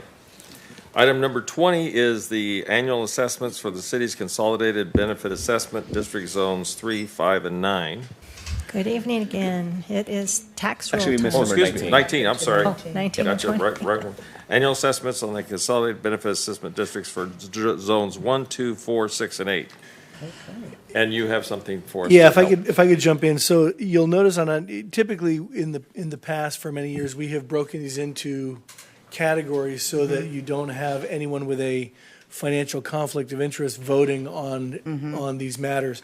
Typically, as you'll notice, going back, for example, to the annual sanitary sewer service item number 17, any item that affects 10% or more of the community, you are able to vote on because by definition, then you don't have a financial interest according to the FPPC's regulations. And I use that phrase because again, these are their interpretation of these regulations. If there's 10% or less of the community that is impacted by something you're voting on, then you do have to analyze whether or not you have a specific conflict of interest. If the impact is greater than 10% of the population, then it's deemed okay. Then it's all property owners. For example, you can vote on something even though you may live within one of the zones that you're voting on. Does that make sense? Okay. Because there are 4 of you, and 3 are missing, there is something in the law that is called the rule of necessity.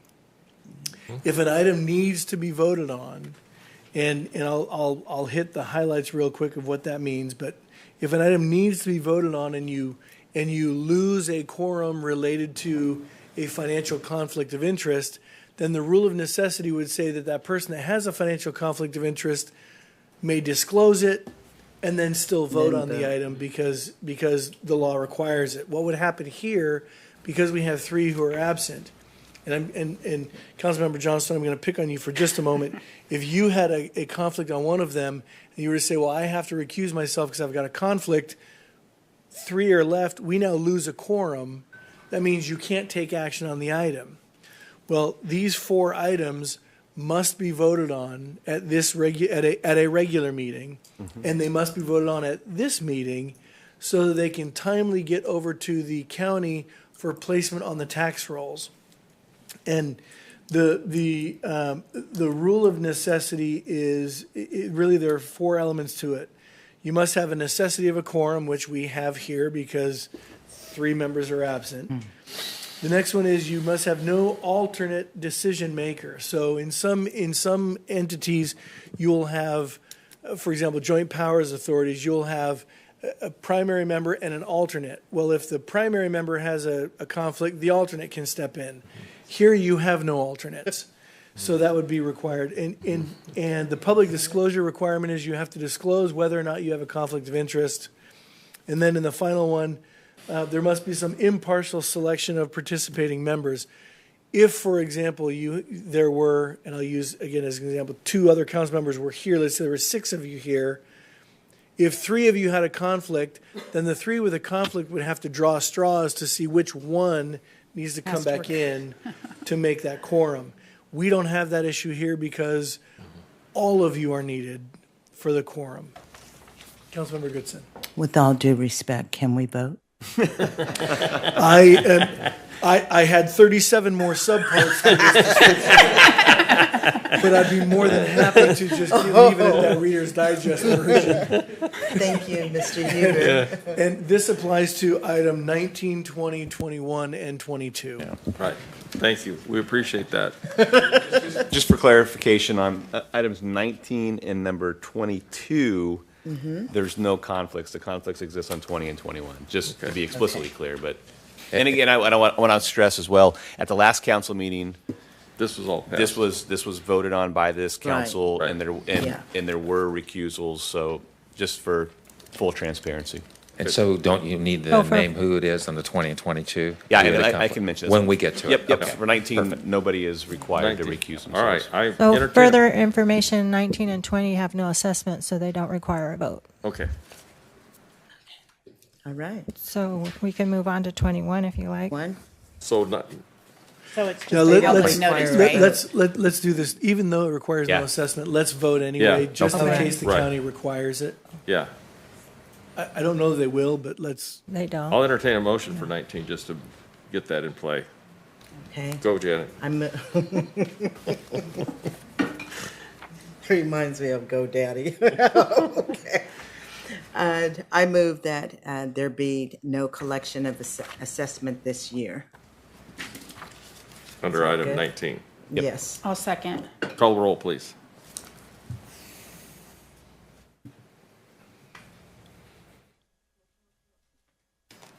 Motion with 4 yes and 3 absent. And you get to say motion passes. You can add that pa- to. Motion passes with 4 yes and 3 Thank you. absent. Item number 20. And on this one, just for clarity, Mayor Pittman and Councilmember Johnson, you would customarily recuse yourself during this one. Okay. Entertain a motion. I move that we approve the annual assessments for the Consolidated Benefit Fund Assessment District Zones 3, 5, and 9. Second. Call the roll. Motion passed 4 yes, 3 absent. Thank you. Item number 21. And on this one, in addition to Vice Mayor Smith would also recuse himself, so that would just leave Councilmember Goodson. Okay. I'll entertain a motion, unless we have any public cards on this? You can make the motion then. No, we do not. Okay. Motion for 21. Go, Tracy. Give me the long one. I you can just say move approval.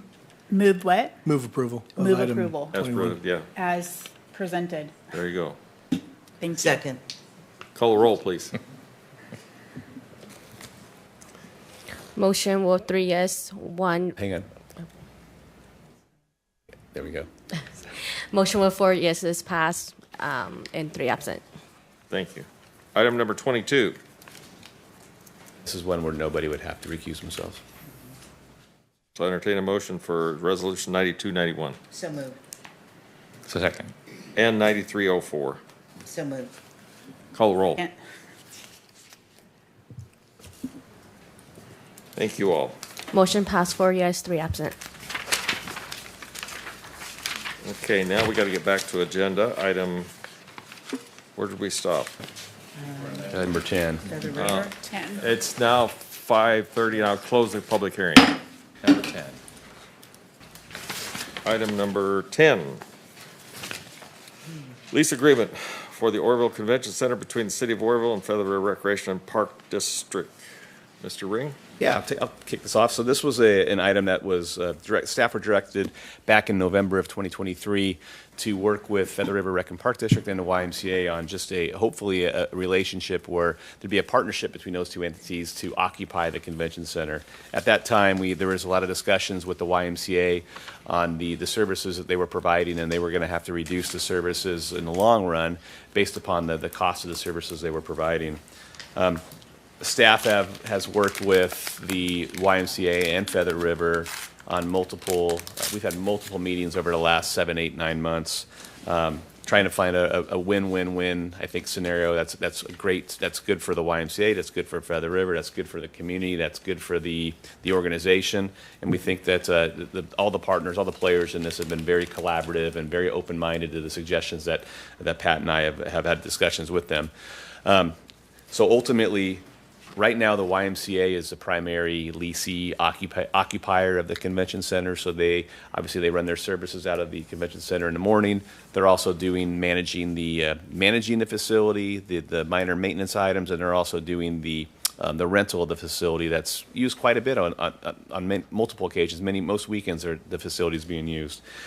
With this relationship, it would shift. The Feather River Rec and Park District would be the primary leasee. They would occupy it, and they would do that management. They would manage the building. They'd do the minor maintenance. And then the YMCA would also have a relationship with the Feather River Rec and Park District, so they would be able to occupy and use the facility for their programs as well.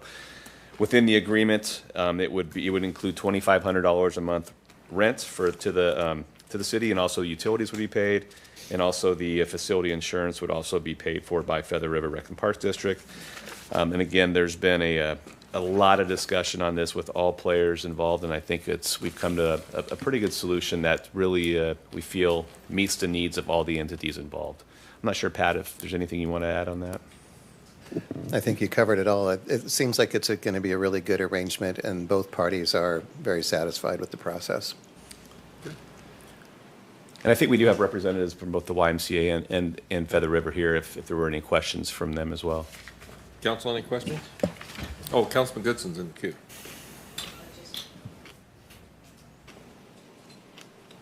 I just want to applaud the city staff and all the partners that came together to make this a collaborative win-win. These partners will work well together. They have the ability to coexist with programs that are already available, and then to be innovative, creative thinkers as you move forward. So I appreciate it, and I'm just excited. Yeah. Very good. Do we have any public comment cards on this? We do not, Mr. Mayor. No? Okay. I see no one else in the queue. I echo Councilman Goodson's words on it. I think it's a great opportunity for many organizations. These two now will be the primary lead for us in a nice facility. And is it done yet, Patrick? Very close.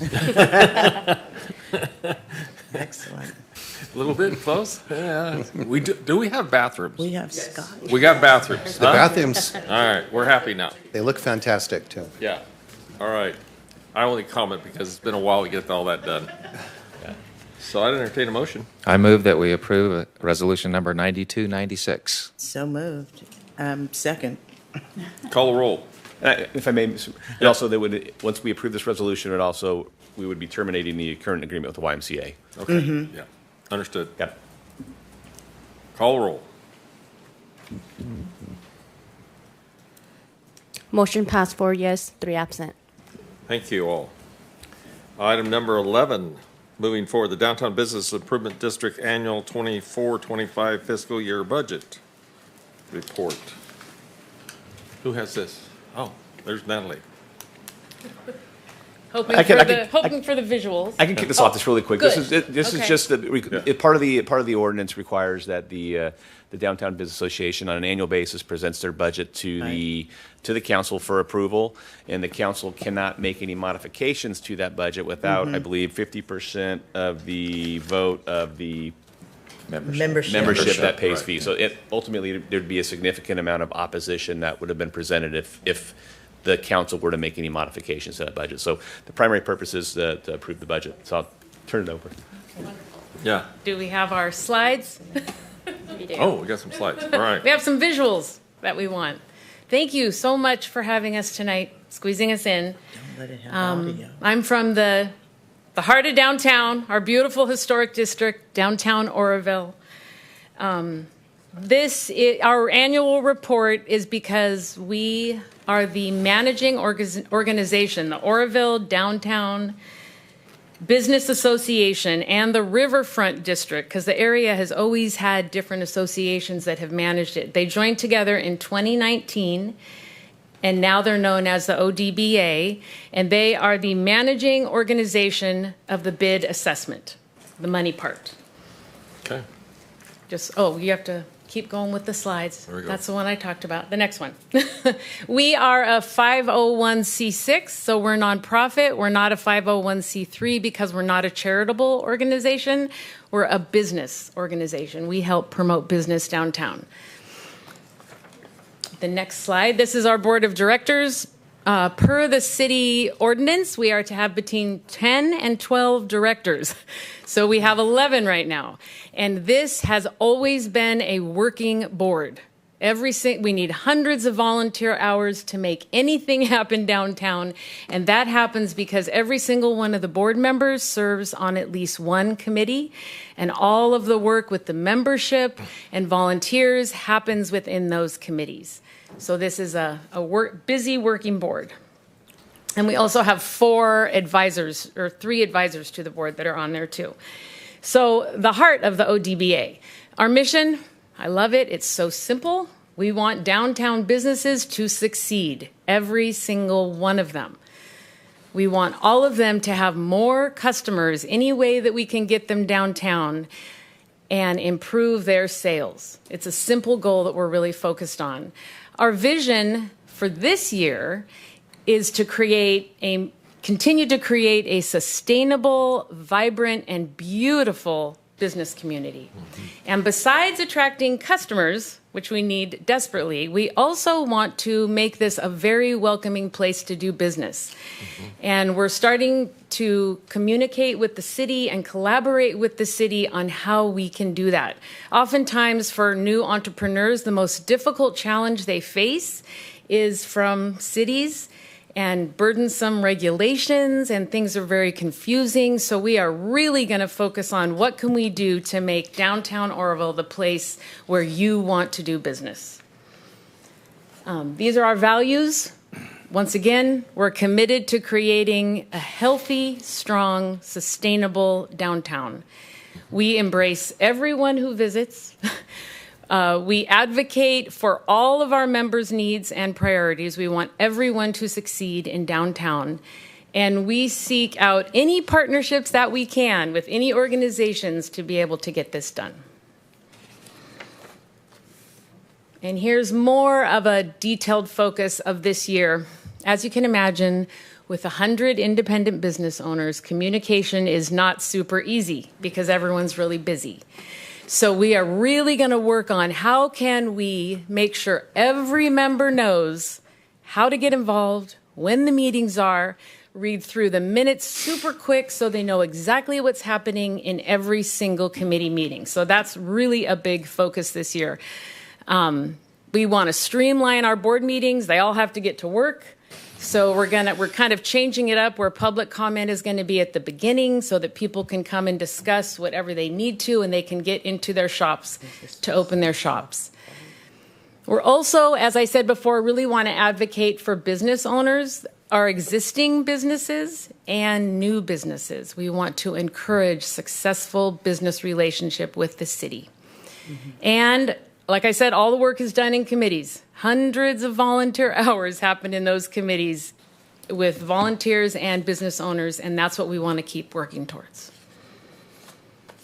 Here's our super big annual budget. You can see, and this is according to the city ordinance, so these are the funds that are collected from the bid assessment, and 60% of it is supposed to go to marketing and 40% to beautification. And that's what we have done. And that's what this slide is.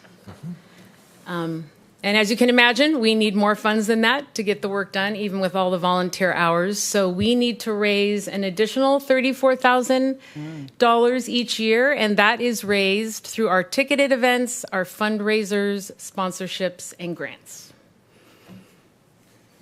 And this year, so far, we're going for more, but we definitely want to thank our current sponsors, Explore Butte County, Enterprise Rancheria, and Recology. And this is where the real work happens. Just to give you a snapshot of what we're doing, these are the standing committees, and there's quite a few members in all of these committees, which is great. Events and marketing, beautification and preservation. It can be super challenging to run a business in a historic downtown. So we want to make that easy for you and make sure that you also understand all the amazing assets that you have when you get to run your business in a historic building. We're starting a new committee this year, Welcome and Retention, and we are developing a welcome packet that will actually go to all of our members because we have not done this yet, and to our new members with a welcome basket. But we want to make sure when you open your business and you're opening up shop that you know what we can do for you. You know how to contact us. You know how to get involved. You know how to complain or tell us whatever your concerns are. We just really want to streamline that communication. And with this welcome committee, the welcome wagon we call it, I'm excited that we can get that done. We also have a special committee this year, our organizational documents. This city ordinance is from 2019, so we want to shore up and bring together the ODBA bylaws, the memo of understanding, and the city ordinance. So we're working with the city, with Patrick Pyatt, helping us do that this year as well. Just to give you an idea of our events, we have First Fridays. We have 11 of those a year. And what's unique about this is that it's not just a community event. The goal is strategically to get people shopping in downtown stores. The goal is to have downtown awake with the lights on a Friday night, so when people come down, they love it and they want to come visit again. So it's a very strategic strategy that we try to do, and it does work. They've been successful. Besides those events, we have these signature events, which are more for just creating awareness and pride, getting people into town so that when they come, they think, oh, I think I want to come back and go to that shop and check out that restaurant. So that's the goal of all of these. The Farm to Table, when we close down, Myers does fantastic Christmas preview. I mean, I know all of you have been to a lot of these. Even the mile-long yard sale brings so many people here to downtown. So those are wonderful events as well.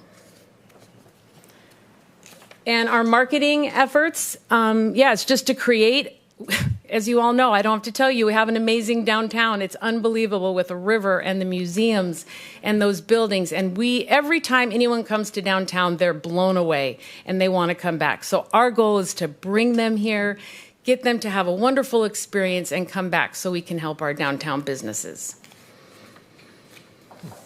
We do, for our marketing, a lot of digital marketing with our great website.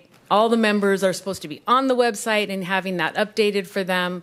On Instagram, Facebook, a lot of social media. We do a lot of email blasts. We work with Explore Butte County, which is wonderful.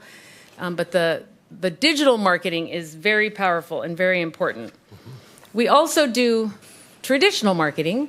We have a booth that maybe you've seen downtown that we have anytime there's an event downtown, a booth that Daniel Ballard hosts for us. And it's just a wonderful place that talks about who we are and a real way that we can connect with people and hand them something tangible. And of course, we print posters and maps and counter cards and banners and all of that. Work with getting stories into the newspaper and gift certificates. And we also have an ad in Explore Butte County Adventure Guide and Edible Shasta Butte magazine as well. We also have quite a few other fantastic events that happen downtown, such as what the Chamber puts on with the Salmon Festival and Feather Fiesta Days, the Show and Stroll, the historic walking tours. We want to work, and we do encourage and work and donate and help with all of those because they help our goal of bringing people to downtown. So we're super appreciative to these other groups for having events downtown. Our Beautification and Preservation Committee this year has a lot of goals. We've done a few of them. We painted the light poles and changed out the flowers, and long overdue. We want to do that much quicker. We feel we're accountable to do that, actually not let it go so long. We're working with the Garden Club that maintains the planters, so we're going to be working on improving that. We'd love to have some seasonal flags, which would be wonderful. Like if we could have new flags in the spring, that's another goal. And of course, eliminate litter is a simple goal, but one we really want to do. We just removed the old trash cans that were just collecting litter. So I'm hopeful that just having those not where they were and the way they were maintained will improve. And also the string lights, that's our goal to put that on every single building. And we wanted this year especially focus too on helping business owners with their historic preservation and encouraging that. Cool. And I think I told you this, the Welcome and Retention Committee, we're going to be personally talking to the businesses, making sure they have the information they need to find out what we can do and how we can help them and work with us. And then the organizational documents one too. We're working on all of that. This other one, even with everyone volunteering, we need this incredible team of freelancers who work for us part-time. They're all absolutely amazing. Heather Johnson is the administrative communicator. She kind of holds all the volunteers together and makes sure we all understand what's happening, make sure we take the minutes we need to, etc. all the design and events. What's so unique about this team is that they all love downtown Oroville. So we are incredibly blessed to have this team working for us part-time. Cool. We really do believe in shopping local. And I know everyone knows for every dollar you spend local, 67 cents of it stays in your downtown. We are committed to that. Any time, we always try to shop local first, every single time. So these are just some of the businesses that we have purchased things from.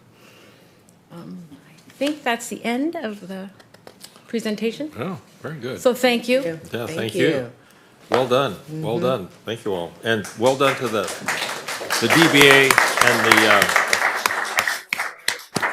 volunteers to the DBA. You guys are becoming a huge asset to community. So thank you very much. We just received that as information. Actually, there is, I think, one card, and then there is an action on there Okay. that the council does approve the budget as well. Okay. Do we have a comment card? We do. All right. Bill Spare.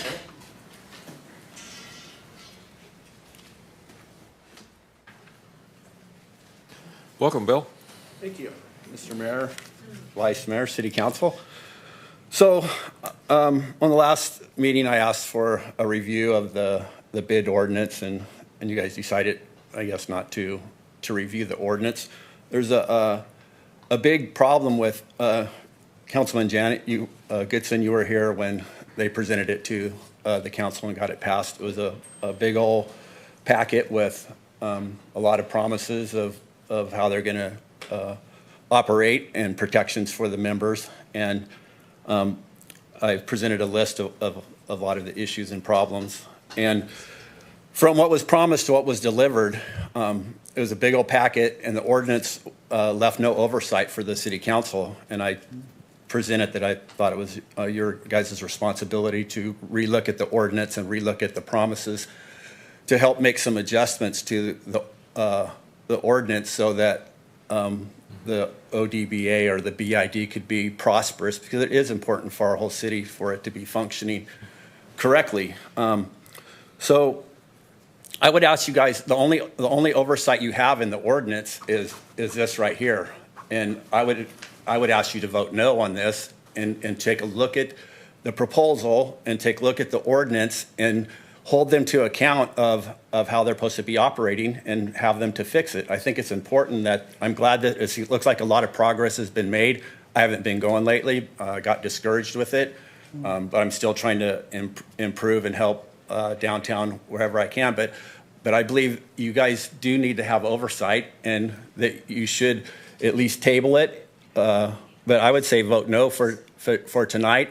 Take a look at the promise, the packet that they brought when they passed it to the people, and how they're doing business. There hasn't been one vote like this budget is supposed to be voted by the members. I'm pretty positive it wasn't voted in by the members. It was voted in by the board. Also, there's supposed to be an annual vote as protection to the members. They're supposed to have an annual vote, and you'll look in the packet, you'll see it didn't make it to the ordinance, but since there's no oversight with the city in the ordinance, this is the only oversight. I think it's your responsibility before you pass the budget to make sure that they're living up to all the things that were promised in the packet that they presented when the ordinance was passed. Thank you. Thank you, sir. Any other cards? We do not, Mr. Mayor. Okay. I do have a question. Well, we have Tracy Johnson's up in the queue first. Go ahead. Yeah, I just wanted to ask Janet about that. I'm sorry, no, sorry, you. Yeah, Natalie. I apologize. I was looking at Janet. Natalie, did the members take an annual vote on the budget?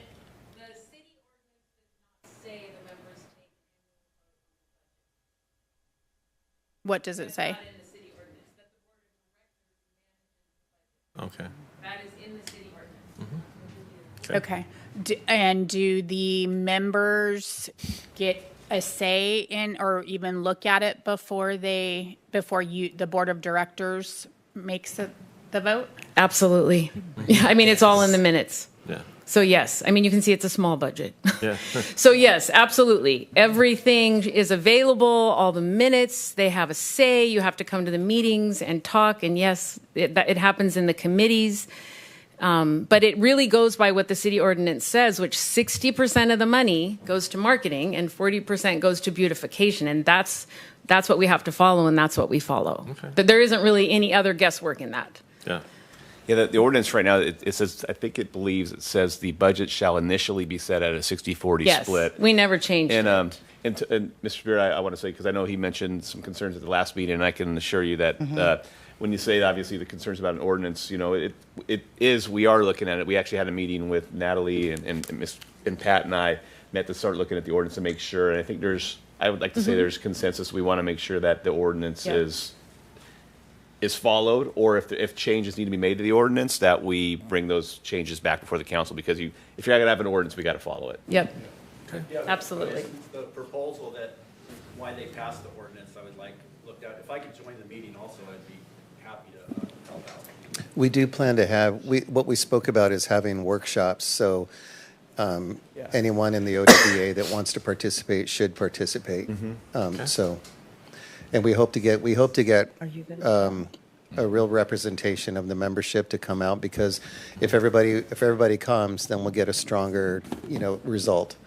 So maybe the ordinance changes, maybe it doesn't, maybe the ODBA changes to the ordinance that exists, or maybe the ordinance changes, but through a workshop, we'll figure all of that out.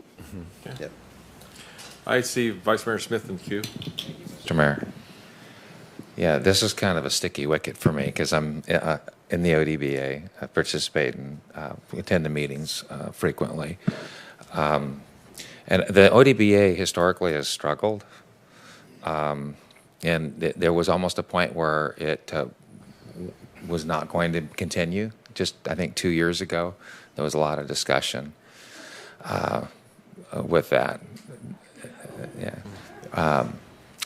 At least I heard that from TJ, and there was a discussion about not being able to field a board, that type of thing. So I think it has struggled, but that being said, and there's been questions about the how things have been conducted off and on. However, I think before us tonight, I think is to go ahead and to follow this process with those reviews, and I think would probably be important. And I think that in like any burgeoning new organization, there are going to be struggles.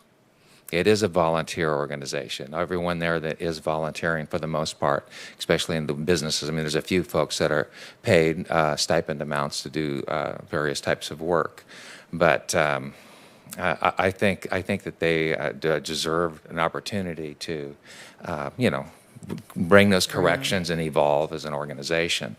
And again, I think our role here is to, if a budget that meets the criteria is presented, that we have a responsibility then to see that through. And if there are other types of corrective actions or look-sees that need to be taken into account, additionally, every year, the members are to do a self-evaluation, and if you have a 50+1 that say that we no longer want to see that organization representing us, then there's a process. In other words, there are built-in processes, and so any person in the ODBA can initiate that, and so there's a process to set the organization aside. I don't see that before us here, and so I would say that it's our responsibility to press on and move on and give the opportunity for the new board. By the way, congratulations, Natalie, to have that opportunity. But I think it would be remiss to say that they haven't struggled, as any new business struggles from time to time. But that's my perception. To this process, and I think that there has been good work that the ODBA has done, and there is much more to do. Again, going back, trying to be positive, right? To as you say, when one boat floats, right? Everybody should be able to float. Yeah. So, you know, it's a little bit, I get the difficulty and I understand some of the frustrations. But again, I'm repeating myself now. I'm kind of a broken record, but I think that we owe the process to just move this forward. Okay, is that a motion? It's a motion. It's a motion. Try here a second. That's fine. Second. Second, call the roll, please.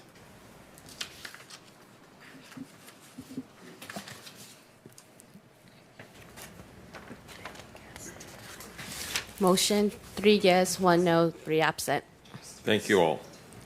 Item number 12. 655 Cal Oak Road, new corporation yard, preliminary design of administration building and proposed budget. Good evening, Mr. Mayor and Council, which Hey, there he is is. up there. I've invited the Trover Company to come in to give us a summary overview of where we're at with the corp yard and preliminary designs and some preliminary budgets. And I just want to have them provide some type of an update for the council. Welcome, Mr. Trover. Good evening. Derek's really been doing the heavy lifting here, so I'll let him kind of talk about the process that we went through to get to where we're at right now, and then I'll provide some information on where I think we need to go forward, and then get direction from council on what to do. So Derek, if you want to fill him in on. Good evening, Mr. Mayor, Vice Mayor, and Council. Do we have slides? We do. Awesome. Okay, so when we first kind of got brought onto this project, Fred introduced us to a unique challenge. We're looking at how to give the city what they need with a very limited budget, and we took this and really started to unpack it.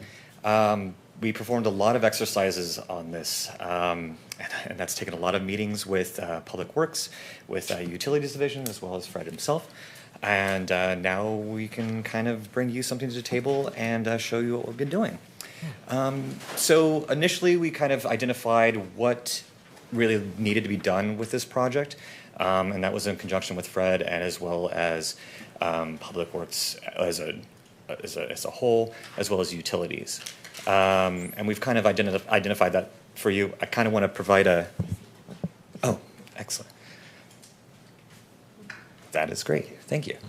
Kind of don't want to get too far on the weeds on this because there is a lot of information that we gave you. I've got 30 plus or 20 plus slides, I think, here for you. But I just wanted to show you what we've been really working on. And that was this initial first phase, which we've annotated in red here. And I'll jump to this here. So you can kind of see we've identified this as phase 1, phase 2, phase 3. And phase 1 is really the immediate needs of what Public Works needs to move out of the current facility. When you guys acquired the Endeavor Homes building, that was identified as going to be the new administration building. That really presented some unique opportunities there. If you've toured it before, you've seen it.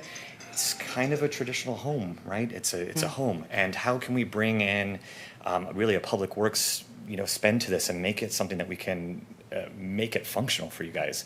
That is where a lot of our time and activity really went in. So I'm going to present to you with this next slide here, which is kind of, wait, let's see. There we go. That's perfect. So this is kind of the existing conditions of the building here. So if you've never been in, you kind of walk in through the front, and it's really an interesting building, actually. If you've never toured it, I encourage you to go look at it. It's a maze, but it's cool. And I think with that, it provided opportunity to really give Public Works, utilities, as well as anybody who needed admin side or even using this place as a future meeting spot, it provided opportunity for that. So we explored options as to what that would look like, and the key word that I kind of took really from Fred and direction from that was kind of creating pods. And so we kind of broke down different sections of the building and identified what needs were going to be made in there. So I'll jump to here. Can you just want to scroll down? Yeah. Scroll down one more, please. Let's scroll down one more. Yeah, it's clicker's not working. Okay, so we identified quickly that we can't get everything that the city needs inside of this building, so unfortunately it's going to need to have a little bit of an addition brought on. I think with this addition, it really hits the needs of what Public Works and the utilities division really needs. So we wound up expanding and creating an expansion of the building here to the right. And I typically will go into way too much detail. That's kind of my own bane. But if you take the time to look at these, you can kind of see what we've really identified here.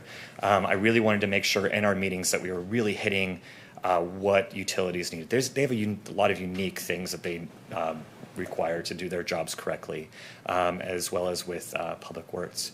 So really the main focus for this was inside of the space paneling for utilities division. We gave them each really a nice segmented office space, but still centralized with the overall building as well. And these were identified in some of the photos you can take a look at your leisure. The same thing with Public Works Division. We also wanted to make sure that they were self-contained, that they had room to grow, that they had room to hit everything that they needed, including meeting spaces, as well as open communication between everybody and the folks that continue to make these processes work. So the secondary portion of the exercise that we hit was for the warehouse building. So that's a large warehouse building that's a little bit south of the admin building. We identified that initially as we were going to look at that for maybe perhaps sewer to be occupying that building, or one of the other departments. After we kind of ran some exercises, we really identified that it might be the best place for mechanical to go in, as well as sewer. So this was our first iteration here. We kind of brought that to the table. That was decided it really wasn't enough space, so we brought it down. Go ahead.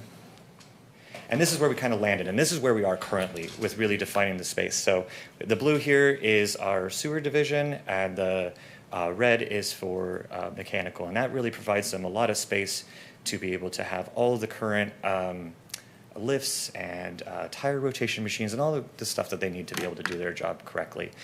Blue is, again, sewer, and we've identified those spaces. And just if it's not clear, that it's a new wall going in that we're proposing in there to separate the two spaces. Yep. I'd like to add a little bit into this too, because we originally identified the separated building in the southeast corner as potentially being the fleet shop. After going through with several different professionals that have built their own mechanic shops, fleet shops, including CAL FIRE, it was deemed that the space was a little too narrow and the height of the ceilings weren't high enough.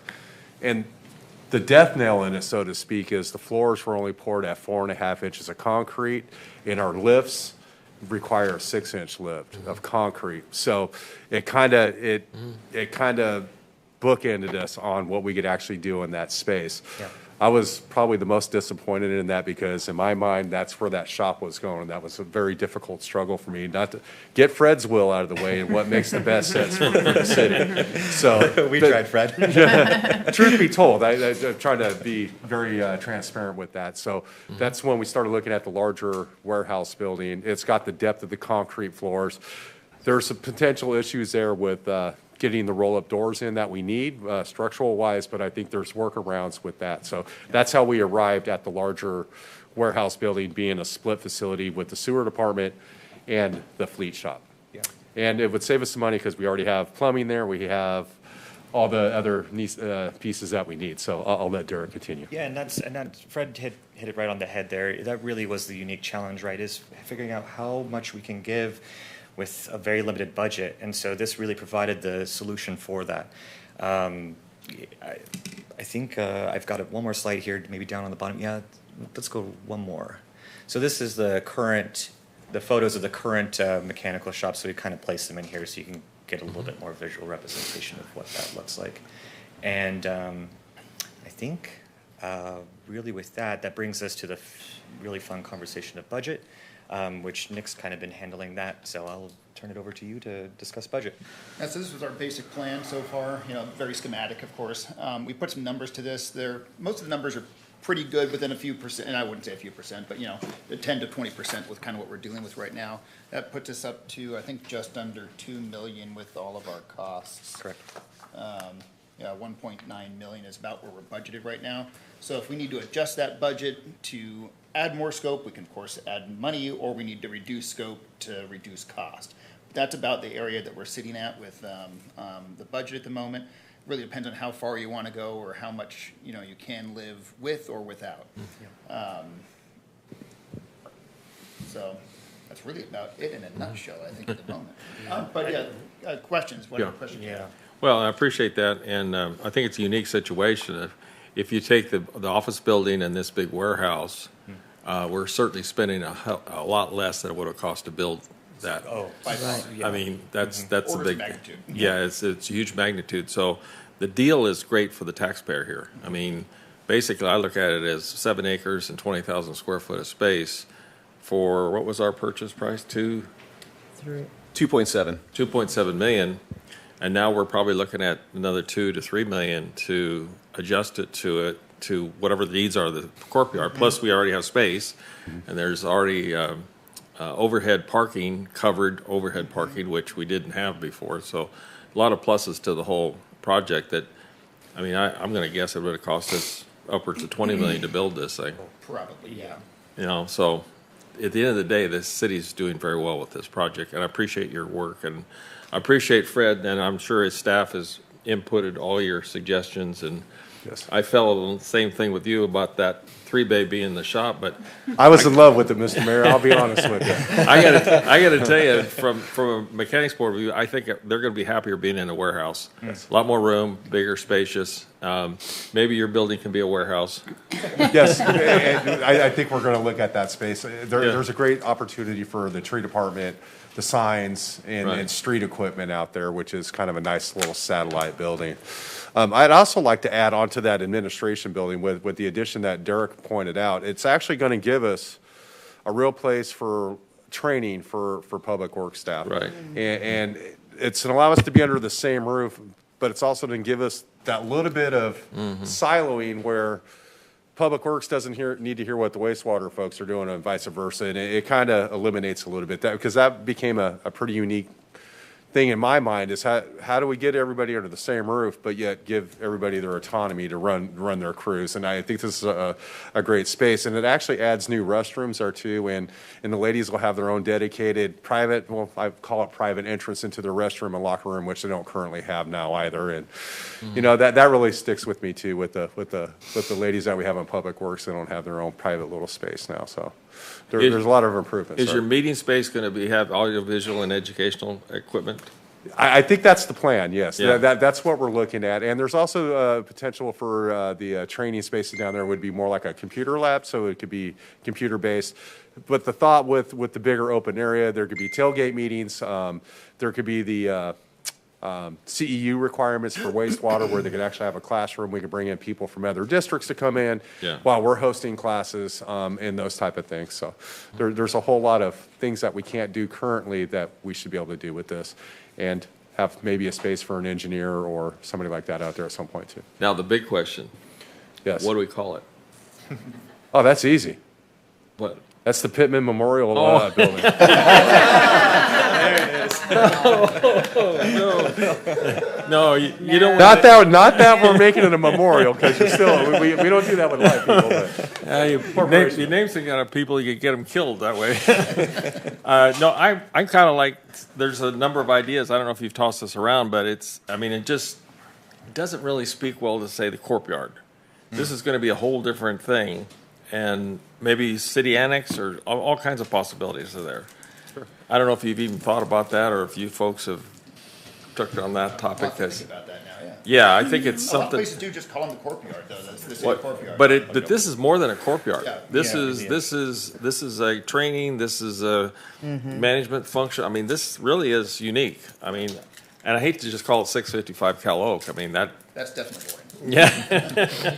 One-stop shop. One-stop shop. Yeah, Yeah. exactly. But I think for a small city of our size, this is going to be a really unique opportunity to see that. And I never thought of a meeting room, but that training room down here. We're always looking for training rooms everywhere. Yeah, I call it a training room. Yeah.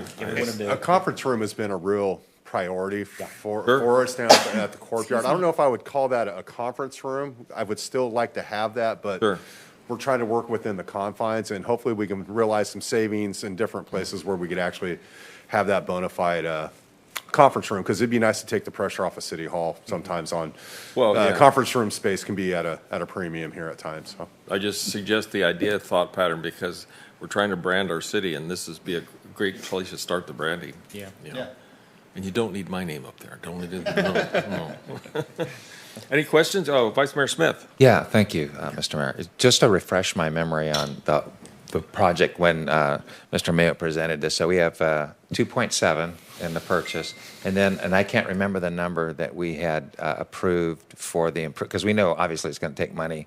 So I'm just talking about the original, what those dollars look like. It was right around $2 million. Additional? But I've been asking Trover to keep it closer to $1.5 million, and we've already committed some resources to it with AccuAlarm, which has been right around $80,000 already. Williams Electric with a lot of electrical abandonments and lighting improvement out there. We spent about $40,000, and we have the task order with Trover for about $70,000. So there's been some money is already encumbered. Yeah. So if you see what I'm looking for, it's kind of like what our original, because when you, like you just mentioned, 4.5 inches of concrete. We needed 6. Yes. Darn. Yeah. And so how the surprise, right? There was so just kind of getting a feel for what additional cost that we might be looking at as opposed to what we originally thought we were where we were. Other potential costs that I can see from a little closer up, now that we've been into this for several months and actually walking the site, is some of the gates, the 2 gates out there for access, so those will probably have to be rebuilt. And I've got some preliminary numbers on those. I don't like what I got, so I'd rather not share those because I think they're off, so I think they're too high. But we want to modernize those, and there's a few other pieces, but I'll let you guys speak to a little bit of that as well. Yeah, for budget, of course, this is very schematic right now. This is, we don't have plans, specifications, Sure. It's just basic drawings. But I think this is the range that you would look at for this scope. And that brings me to the next steps, is we need to bring on an architect engineering firm to help finish this out and get farther down the road. The city already has an architect and engineer that they use regularly, North Star Engineering and RGA. I would just recommend bringing them on as a partner for this project. It's not a let the lawyers speak the lawyering, but there's no requirement for the city to go out to bid. We certainly can for those services. I just would recommend we have done that on numerous projects, and the folks that we work with in our local area are all very competitive. We've already got relationships. It makes more sense, in my opinion, to just keep them on. It Go local. Saves time and money, and just gets us farther down the road quicker. Cool. Yeah, and we did include a line item in our budget for fencing. We did take a look at that, and we did notice a significant decrease in the original proposal. What are we looking for? Just accept information. Thank you, Derek, for adding that. I appreciate that. Good job. I think we're not looking for any action, just information received. Thank you. Unless there's action, it's probably not part of the agenda, but just bringing on architect engineer, maybe we just need to talk about that offline. Yeah, I think Alyssa and we can touch bases with you and Brian in the next week or so, okay? Okay. Yeah, the only other, it was, except for information, or if you had any, because again, when we talked about this, we talked about a lot of things that when we didn't know until you get in there. You don't know what you don't know. Like, for example, like the card lock system in the fuel station. I mean, obviously you don't see anything about a fuel station because that we pivoted a little bit from there. So, but if you had any other input or direction, certainly, we could accept that. Vice Mayor Smith. Yeah, just to that. So, we own both courtyards at this point. So if we did find that we're getting a little bit budget pushed, just a thought of maybe still maintaining certain, elements or operations at the other court until we, if we need to push that a year just to collect more peanuts or, something to that effect. Sure. If I'm making sense. It does. If it gets starts getting a little sideways. I think that does make sense. In my head, the way this kind of lays out is I think the fleet department would probably be the last to move because it has there's a lot of stuff that needs to go in with that move.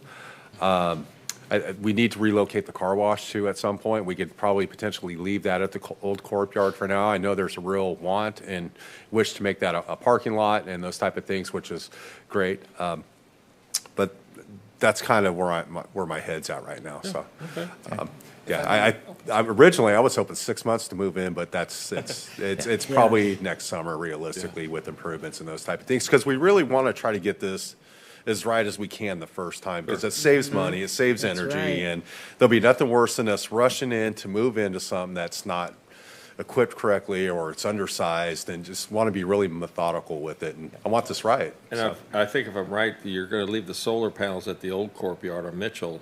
You'll need a building to house all that equipment anyway. I mean, the electrical service and all that kind of stuff. I believe the fleet shop is going to stay no matter what. That footprint's going to have to stay because of the service connections. Yeah, there's a service connections there. There's a service panel there, and that's where the actual solar routes into the utility grid as well. And the PD sounded like they had an interest in that building too for future use. So there's some real opportunity there. All right. And to tag on to that a little bit, depending on how the move goes, we haven't accounted for moving costs for moving equipment, because that can be through city staff, internally, or if we need to hire people to do that. So that's not a part of this, but if you don't do it all at once, that would certainly affect, or help reduce The bottom that line, cost. yes. We may have to have a raffle for tearing down the old buildings. Some of the staff might want to be in the raffle. Well, again, in the vein of full transparency, I might have mentioned to some of the public works staff, I would kind of like to treat this as christening a ship. Instead of breaking a bottle of champagne, have an excavator out there and let some of the operators take a whack at the first couple of the lean-tos Those out are some there. old buildings, very old buildings, yeah. All right, thank you, gentlemen. Thank you. Thank you. Appreciate the presentation. Looking forward to it all.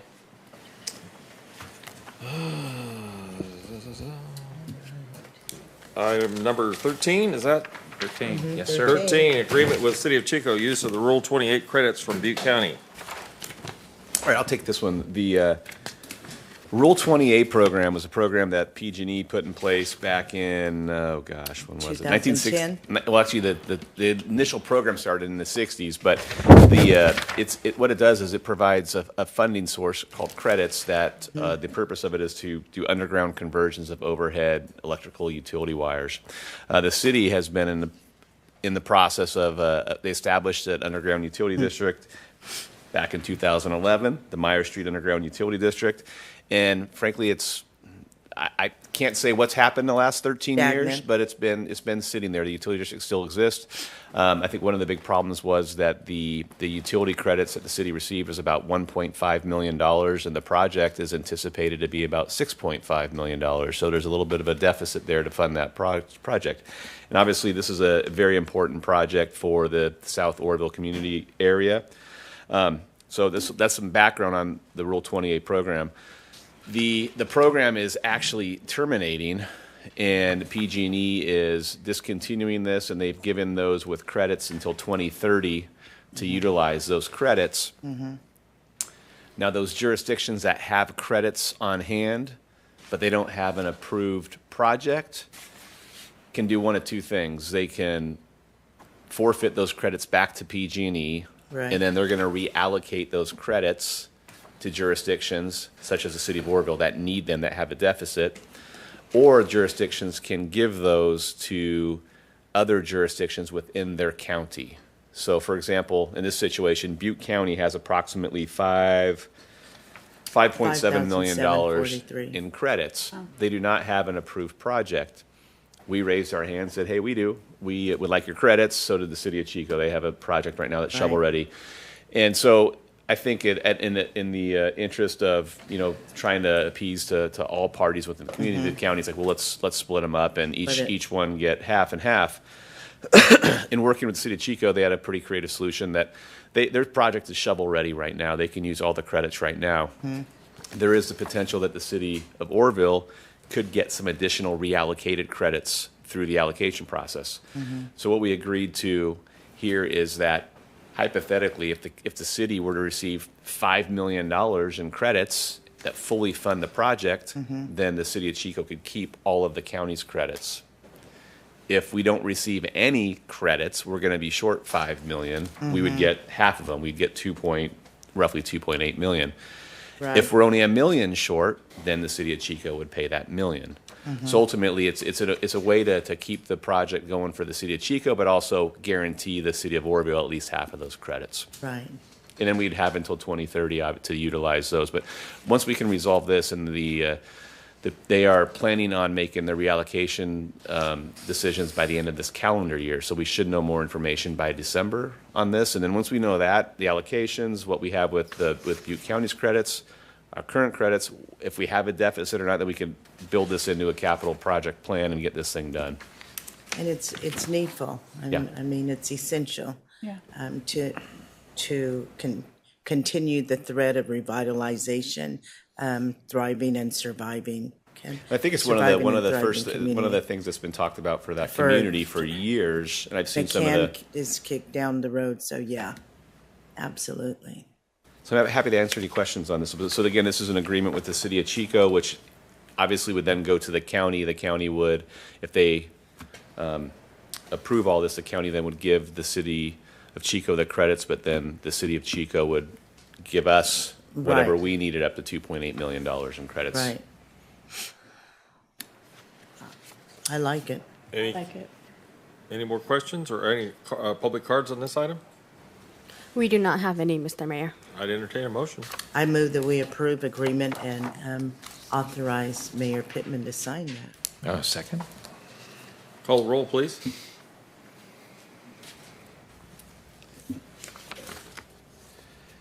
Motion passed 4 yes, 3 absent. Thank you all. Item number 14, the Great Feather River Mosaic Mural Project Sponsorship Program.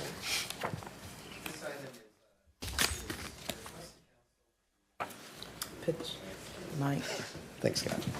This item is a request to council to consider a sponsorship program for the murals that are going to go on the Table Mountain mural, what is it called? The Feather River mural wall. Mosaic mural art. Thank you, wall. Councilmember Johnston. So the idea is that a business or an individual or entity could purchase a tile that would go on the murals. It would have a QR code, and the QR code would take the person to a website that displays who the donors were. The donations are suggested to be between $200 and $1,000, and the money, if this does pass, would go back into the public art fund, so the art commission could work on additional, or have funding to work on additional public art. This has come out of a conversation that the mayor and I had with the Feather River, with Dan Evers of the Rainforest Project, and just spitballing together, we thought that maybe this might be a good idea to get people both interested in the wall, draw some attention to the wall, and then provide some additional funding for public art. If the council approves this item to go through, then we'll put it on the agenda for the next Arts Commission meeting, and we'll have them start to work with us, have a subcommittee to work on how we roll this out. And we're thinking that we would do it at a ribbon cutting for the wall itself. So, How many of the mosaics are prepared? I believe there's 30. So they're ready to go up on the panel, and Right. Nice. yeah, that'd be neat to have. Yeah, ultimately there'll be 64 of the mosaics, and if you haven't seen those, if you haven't participated down at the Rainforest, at the art shop down the street here, every Saturday the public can come in. I think any day the public can come in there, but on Saturday they encourage families to come down, and they have tiles that are set up, and they're sort of all drawn out, and they help people go through where to place them and how to place them. So I believe that there are a number of children here in the community that have participated in putting these mosaics together. And then one of the things that by sponsoring a panel, there's a QR code, and you'll actually permanently be there as a sponsor that'll last a long time. So it's a significant donation to get your name on there, and you just walk by and get that. And I think it's kind of an interesting idea. I know Mr. Rivers suggested it, and I think it's a great idea. I appreciate you bringing it to council to get it validated for the program. Any questions? Any comment cards on this, public? We do not have any, Mr. Mayor. I'll entertain a motion. I'll make the motion to allow staff to proceed with development of a sponsorship program. I'll second that. Call the roll, please. Thank you, Motion- Patrick, for your work on this. Motion passed 4 yes and 3 absent. All right. Item number 15, resolution for Cal OES Form 130 designation of applicant's agent. That's me. Yeah, just looking for a resolution so I can interact with FEMA regarding reimbursements for the Thompson fire. Got it? Okay. Any comment cards on this at all? We do not have any, Mr. Mayor. All right. Questions from council? I'd entertain a motion for Resolution 9297. I move. So I moved. second. Moved and seconded. Call the roll, please. It's a no-brainer. Motion passed. Sorry. Motion passed 4 yes, 3 absent. I know I did. All right. Do we have item 16 to work on too? We do. Last one. 16, Annual Special Tax Cities Community Facilities Districts, numbers 2006-1, Westside Public Safety Facilities, and District 2006-2, Public Safety Services for fiscal year 24-25. More tax roll items, but this one did not need a public hearing. Right. Any comment cards on this, public? We do not have any, Mr. Mayor. All right. Any council questions? Not at all. And we're voting on this based on the term, what is the term you used, Mr. Mayor, Mr. Huber? You're tired. It is the rule of necessity. Rule of necessity, thank you. I just wanted to make sure, get that out there. All right. I move that we adopt resolution number 9305 and 9306. I'll second. Roll, please. Motion passed. Motion Can passed I acknowledge somebody? I want to acknowledge our consultant, Rick Clark, who's here from Harrison Associates. He does all the work on the assessment districts and the community Oh, thank you, sir. facilities district. Thank you. Yeah. Thank you. Thank you. Thank Right. you. He wanted to be here in person tonight, so. All I right. just wanted Well, to thank say you very much. Appreciate that. Thank you. So for All this right. item, we have 4 yeses and 3 absent passed. Thank you. All right. Looking through the agenda, we're at public communication, hearing of non-agenda items, correct? All right. Any cards? We do. All right. First, we have Mr. Bill Spear.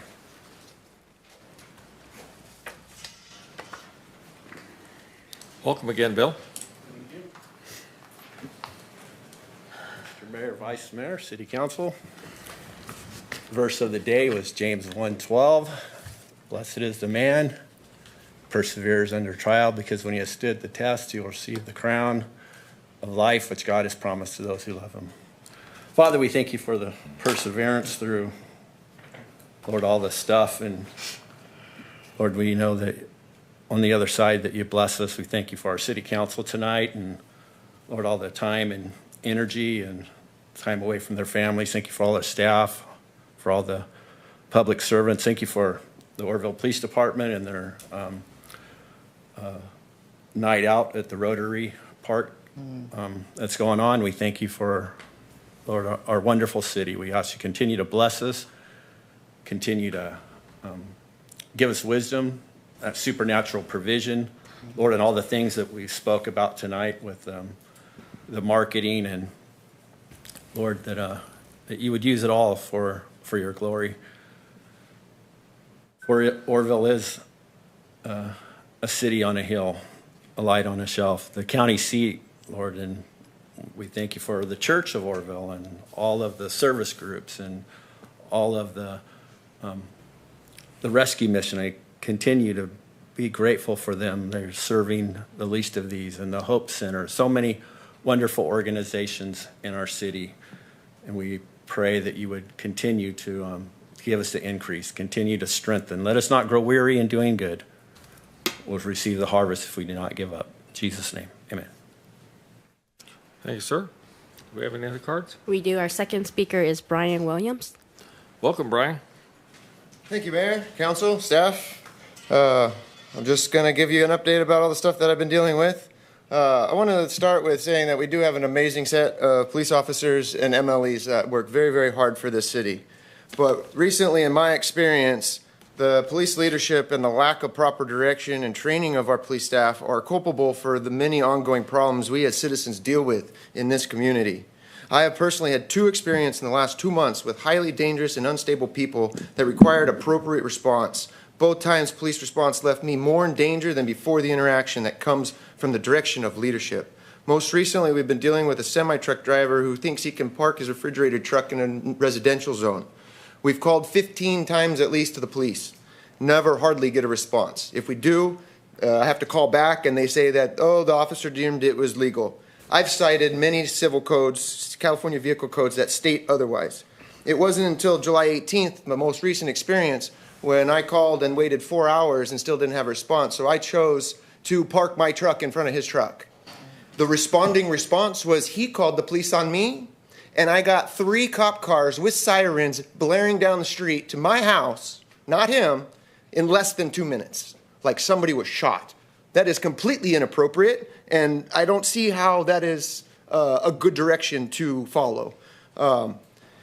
We have reported him many, many times. He's been told to park at the truck stops over by the gateway. Just doesn't matter. It's frustrating. We deal with the incidents, we notify the police, and they can't do anything for us. One of the officers that responded that night was Officer Tao, and Officer Tao said that he wanted to give me a ticket. And I said, if he moves his car, I'll gladly take your ticket.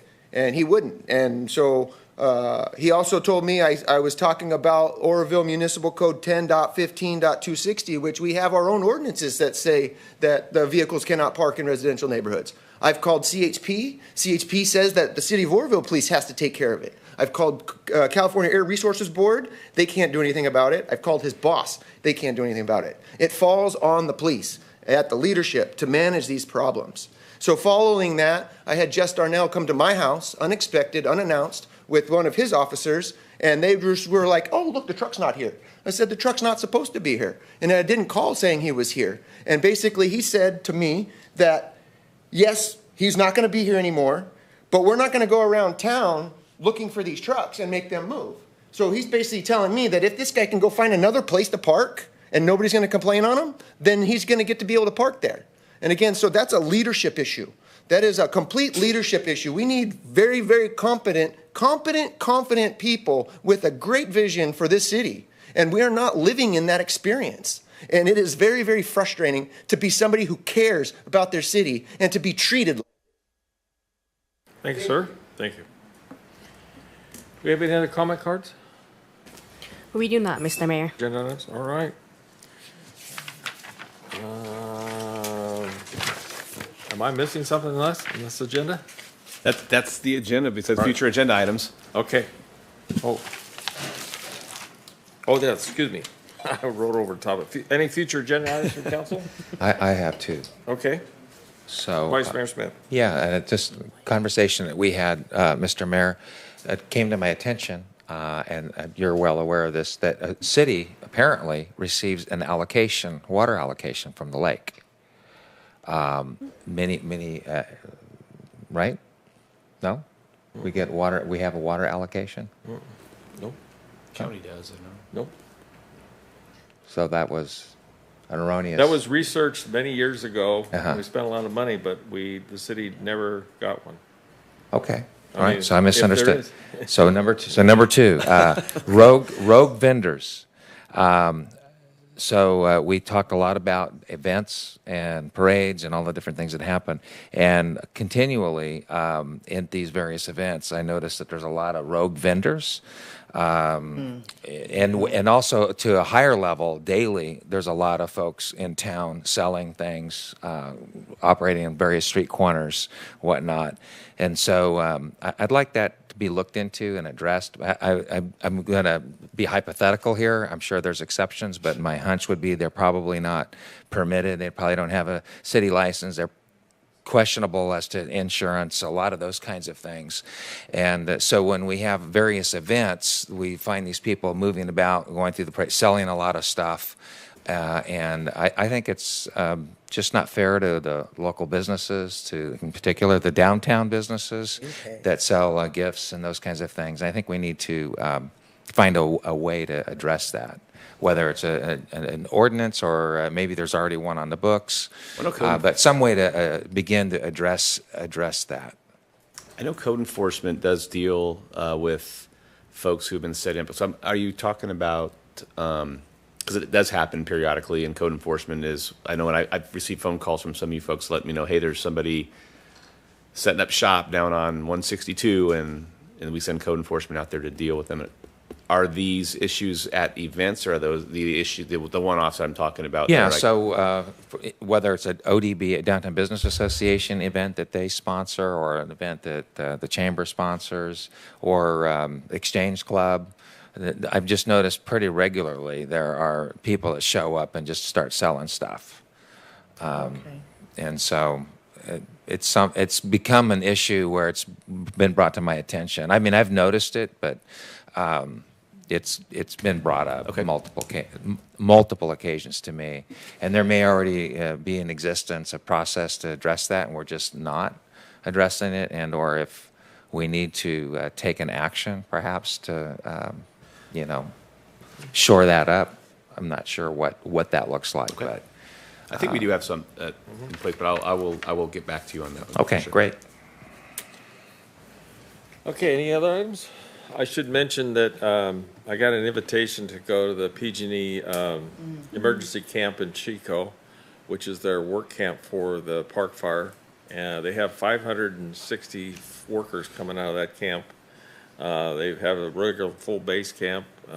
They've pretty much adopted the incident management system for their activities. They have an incident commander, so on and so forth. And they are rebuilding that area as soon as possible, but they've got like 600 poles to replace, 10 to 12 miles of overhead line that supplied the community of Cohasset, and that's going to take so long that they've actually put a generator in place up the ridge to power those people that Because of the fire. Because of the fire, yeah. They lost that much line overhead. So, we just got the presentation over what's going on and what they're doing, and they certainly have a huge team now. They have 3 incident management teams that work events like this now, and they have a full camp, and they have the best dining hall I've ever seen. I've been to a lot of fire camps, and that dining hall is unreal. I don't know where they got that thing, but it was put up in 3 hours, and it has wood floors, and it has a hard ceiling, so I don't know. It was something to see. I've never seen something like that. But I just report that because there's a lot of work going on behind the scenes that you don't see. And it's actually off of, just forgot the street. It's behind Wood Brothers Carpet over there. And it's a huge camp. And like I said, they're running 500 plus crews out there. The other thing we should mention is we got a tour of the PG&E Assessment Center. That's what I was going to talk about. I forgot about it. And it's here in Oroville. It's down on South 7th Avenue. It's the only one of a kind. And it is an assessment center for contract tree removal crews that work for PG&E. And the assessment center ensures that all the crews that are working for them under contract are following the rules, following the skill sets, following all the necessary things, especially some of the crews they bring from out of state. And it was a fascinating tour. I think they're going to run 2,000 to 3,000 people a year through that assessment center, and it assesses working people to make sure they're all doing their skill sets in the proper way to be done, either legally or just frantically, and even setting up, their skill sets of boom truck operation, chipper operation, all kinds of things that you never really thought about. So they did provide that tour for the city staff, and any city staff went, and it was a good thing. It's nice to know that it's here in Oroville. It's the only one of its kind in any of the utility companies. So if you drive by that and you see this assessment center and you see all this big yard and all these poles, they replace those poles quite often, and they teach people how to cut properly and do things properly. So it's a nice thing to see. That being said, I think it's now, what is it? 6:40, is that right? 6:40. It is now time to adjourn this meeting. Then this meeting will be adjourned to the next regular meeting of the Oroville City Council, will be held August 20th, 2024 at 4 p.m. And don't forget, we have National Night Out tonight over at Rotary Park. Thank you.